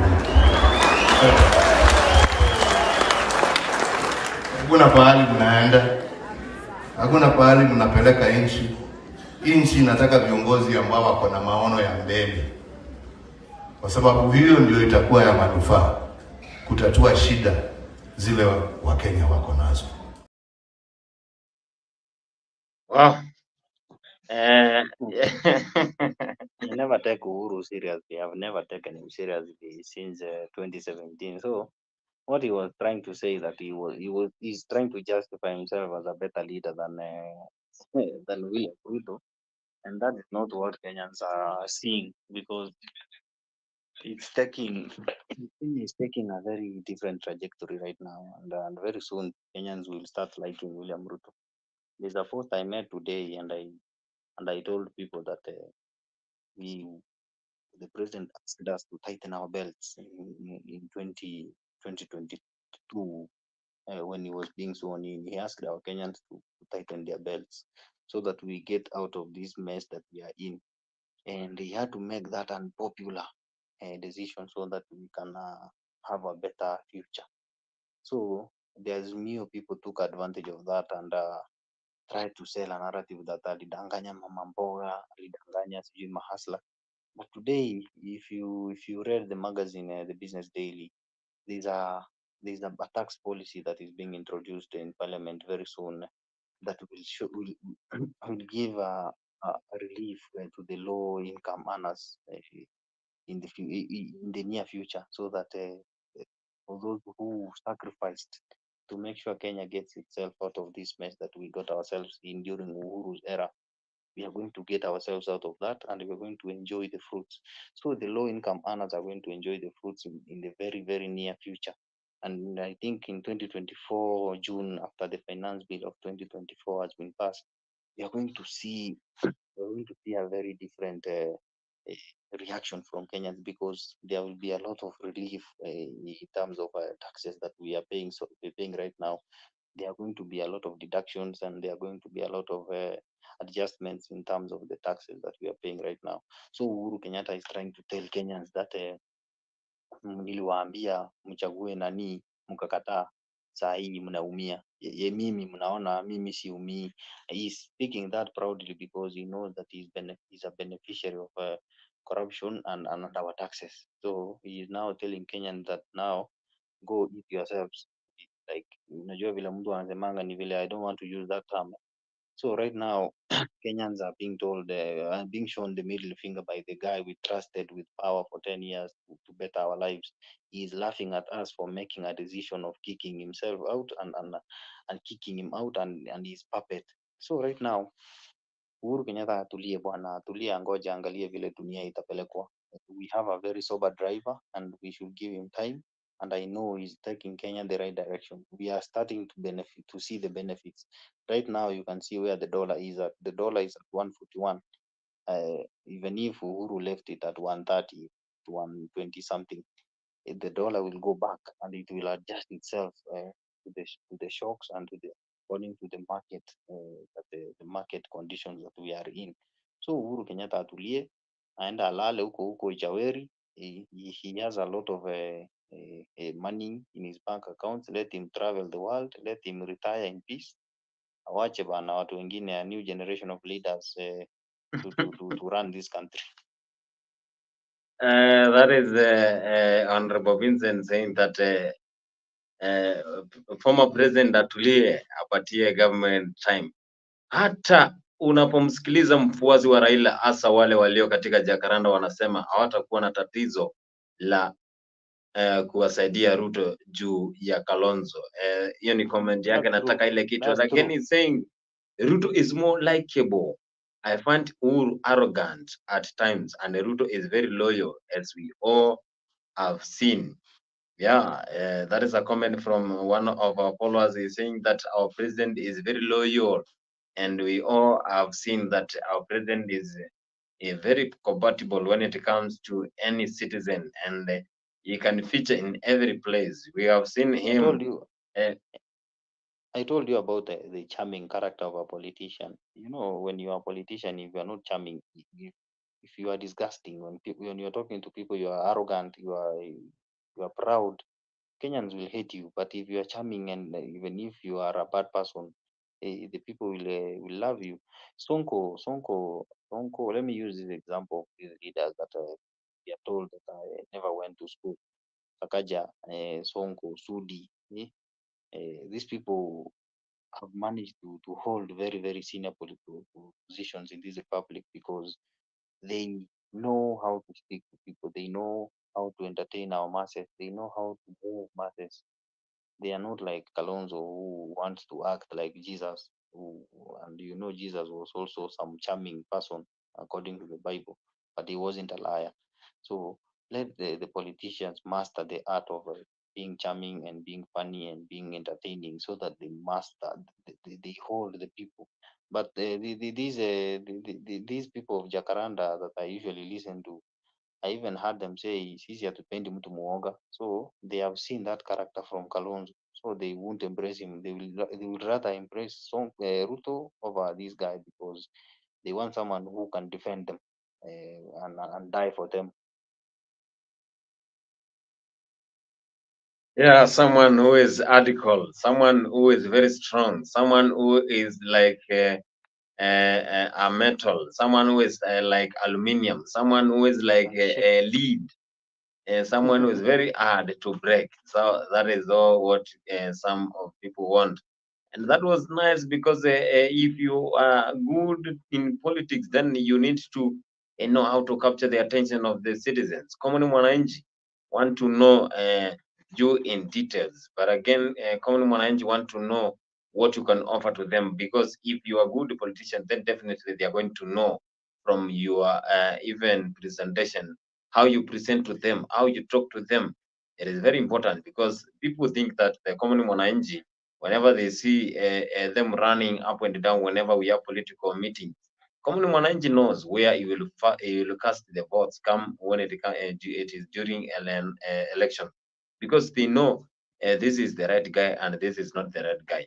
So politicians like William Samoei Ruto, they have the strategy to capture what it is in the hearts of the citizens, and that's why most of people during elections were going to cast, and they casted their votes to William Samoei Ruto, and he won. That's now why we have him as the president. But again, a lot of Kenyans are asking themselves one rhetorical questions: are we safe in the hands of William Samoei Ruto? But again, William Ruto said that give me time, I know what I'm doing. Then it is only by the matter of time that we're going to get the results. At the matter of time that we are going to get the fruit, because mangoes they don't ripe in 1 month.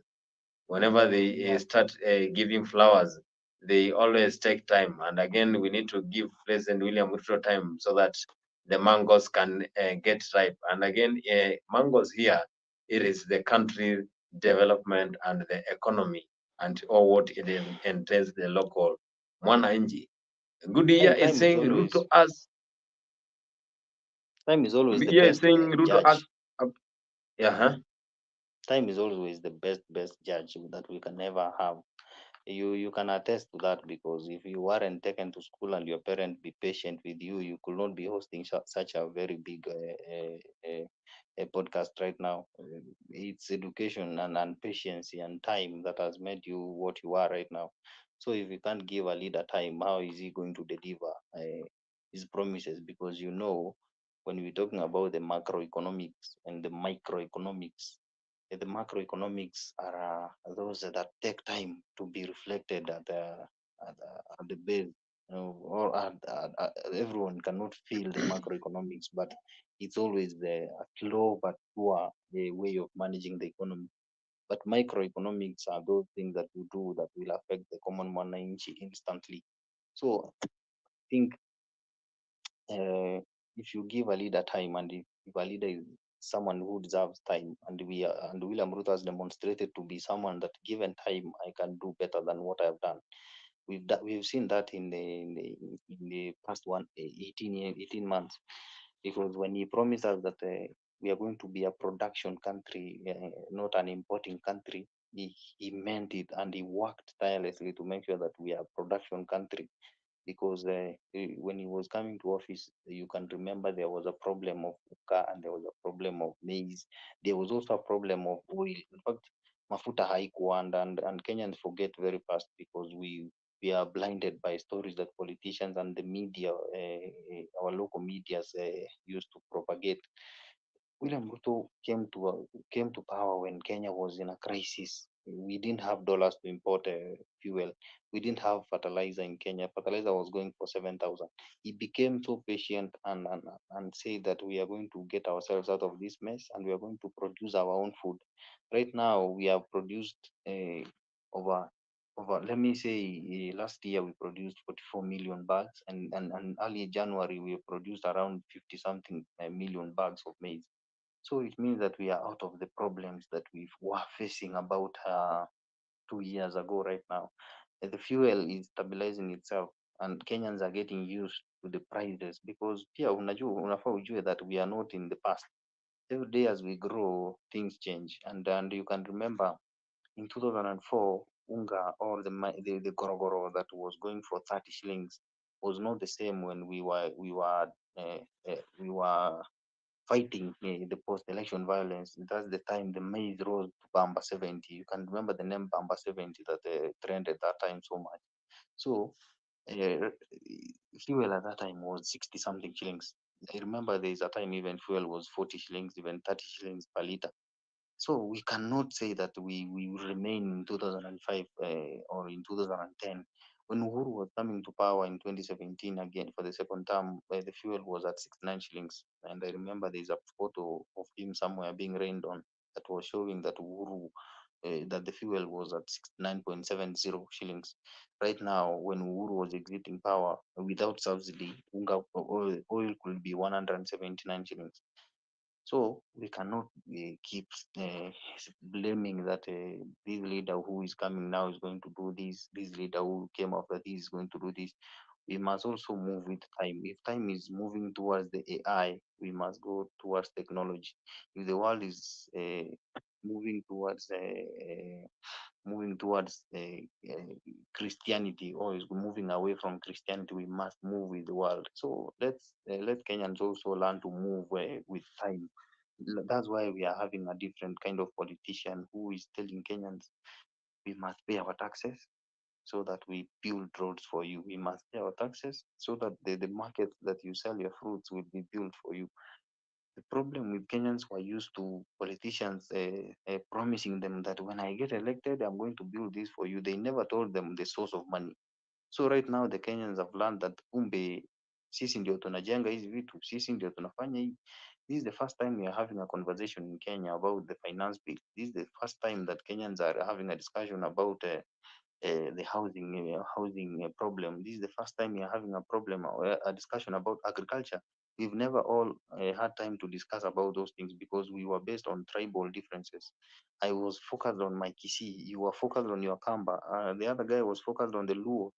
We never even realized that there's a time that we need to come together so that we can talk about agriculture, we can talk about taxes, we can talk about fuel. Right now, the president has come who wants everyone to be on board, who wants everybody to know that these things are not mine. I don't create the finance bill. I don't create the subsidy. I don't create the prices of fuel. These are things that are adjusted by the macroeconomics, and the world moves towards one direction. As a Kenyan, then we are not excluded from the world. We are part of the world. We must move towards where the world is taking us. So let's give everybody time. Even your governor, let's give him time. I know Simbarat is already showing us failure, but let's give him 3 more years so that we can see what is he going to do different in these 3 years that are coming. So let's give the president time. Let's give our leaders time. Let's watch them. Let's engage. Let's learn to participate in such kind of platforms like the finance bill that is going to come next. Again, it's going to have a lot of things that we did not see in our previous finance bill. Let's be there. Let's learn to attend these public participation things so that we can also learn as a people. Yeah, wonderful. I get you, Honorable Vincent, and that was awesome that we give time, because everything now here matters with time. So time is everything, and it goes across any of things that need to be done. So someone is saying that is good. Is saying Ruto has the presence and personality, but Kalonzo is a bit blunt. That is a comment that is Kalonzo is a bit blunt. And again, as he's saying here, we Kenyans don't like someone with the personality of a pinker-nail. We need someone who can't be bullied by other countries. Yeah, Kenyans believe they want someone who is strong and someone who is very hard so that he can be engaged by other countries. And we have seen a lot of countries are considering William Samoei Ruto as one of a good president that has taken power in this country. And the relationship between William Ruto and other African countries is one of the best, because he has toured a lot of countries, and he always makes sure that the cooperation between those countries is up to maximum.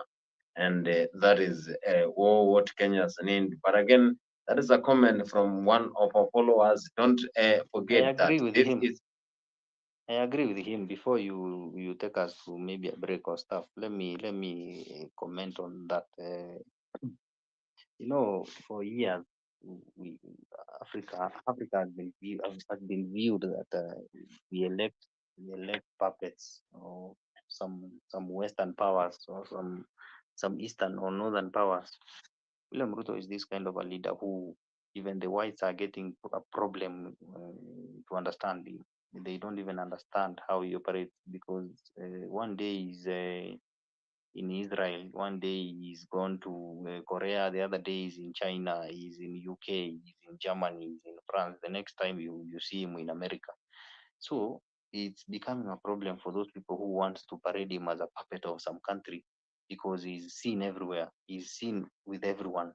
Every leader is interested in talking to Ruto. We've had, I think, so many presidents coming to Kenya, even those countries that have never been in Kenya, especially the Iran. Iran has, the last time the president of Iran was in Kenya is during Moi's tenure. This is the first time you are seeing the president of Iran in Kenya. The president of Pakistan. Today I saw the president congratulating, I think, the prime minister of the newly elected prime minister of, I don't know, Pakistan. So we need a leader who is also a face of Africa. We also need a person who has the guts and the balls to stand up against the white supremacists. This William Ruto has demonstrated to the world that Africans have educated their sons and daughters, and we can speak on our own, and we can defend ourselves. So this time around, I agree with Goodia, because we have created a gem that is speaking on behalf of Africa, and a gem who is standing against the Western powers and standing against the Eastern powers, and showing that we can all be neutral and still get development from the World Bank, from the IMF, and from other powers. So for now, Kenyans should be proud of what we elected as president, because in Africa there's no president who matches what Ruto is. Because even in South Africa, Ramaphosa cannot speak proudly to Russia, cannot speak against some other countries the way Kenya can speak against Russia and still speak against Ukraine, can speak against America and still speak against UK, because William Ruto believes in what he says. He believes in what he thinks is right. Sometimes I usually feel like those people that tell him that don't say a thing about Gaza, don't say a thing about Israel. That guy wakes up in the morning and starts condemning people because he believes that's the right thing to do, and that's what a leader should do. You must learn to make decisions and stick by them. I think we should enjoy that part of leadership from William Ruto. Yeah, we need to enjoy. That is the comment from Honorable Vincent. He's saying we need to enjoy the leadership from William Samuel Ruto, the guy who was doing shoe shining as he started his career. He has the poor background, and again, he is the king of Asla. That is the term that went viral during the election campaign, and he captured the attention of Kenyans, and Kenyans always want that type of a leader. So I want to congratulate everyone as we pioneer towards the end of our show. It has been a full 3 hours, 10 minutes of African content when it comes to politics and other things. And I'm very glad to have Vincent Machoka here, Honorable, and thank you for your time. And here now, as we finalize, I want to welcome you so that you can give us your final comments when it comes to Africa. And again, you know, this is Africa TV, whereby we give you a platform to engage us. Your comment we read on air, and we share your ideas with our followers so that we can enlighten someone who is following Africa for either in Facebook, Twitter, Instagram, TikTok, or in YouTube, wherever you're tuning, whether in East Africa or you're tuning from all over the world, then this is Africa, and we give you a platform to enjoy and interact with us. And to our loyal followers, good year. Ramis Yegon, you have been wonderful, and I salute you for this a wonderful contribution towards this show. And Honorable Vincent, your last word as we come towards the end of the show. Okay, let me take this opportunity to thank our viewers from whichever platform they are watching from.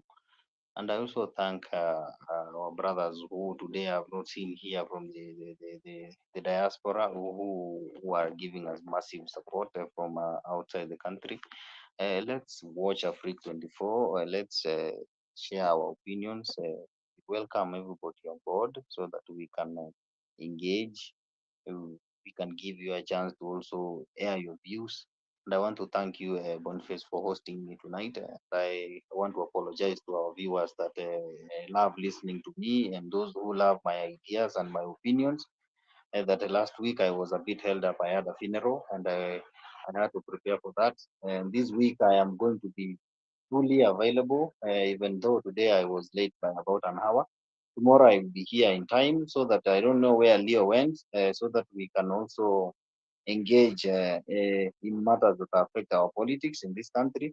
And this platform is also helping us grow and learn how to debate, and every day learn to mature up, so that we can also educate the people in the village to be better and to know better than what they hear in our media. Because right now, our media cannot be trusted 100% with the information that they pass, because the media is also becoming a tool for propaganda. And that's my opinion. I know Africa is going to bridge that gap of propaganda and fact. We are going to be neutral. We are going to try and try to defend the policies that we feel are right, and we are going to castigate those that we feel like are wrong. So I want to wish you all, those who are in Kenya who are going to sleep, a good night. And I want to thank our viewers who are engaging in comments like Foodie and others. Keep engaging with us every day. Keep giving us ideas through your comments. Keep asking us questions, and we can try to clarify as much as possible. Here in Kisi, it's raining, and I know this is a good sign that I'm going to sleep, a very soundly sleep tonight. I want to wish you a very good night, and keep subscribing to Africa 24. And I also wish to tell you that my social media platform For those who want to know where to find me, you can use that name that I use on this platform of Africa 24. I use Honorable Vincent Machoka in all my platforms.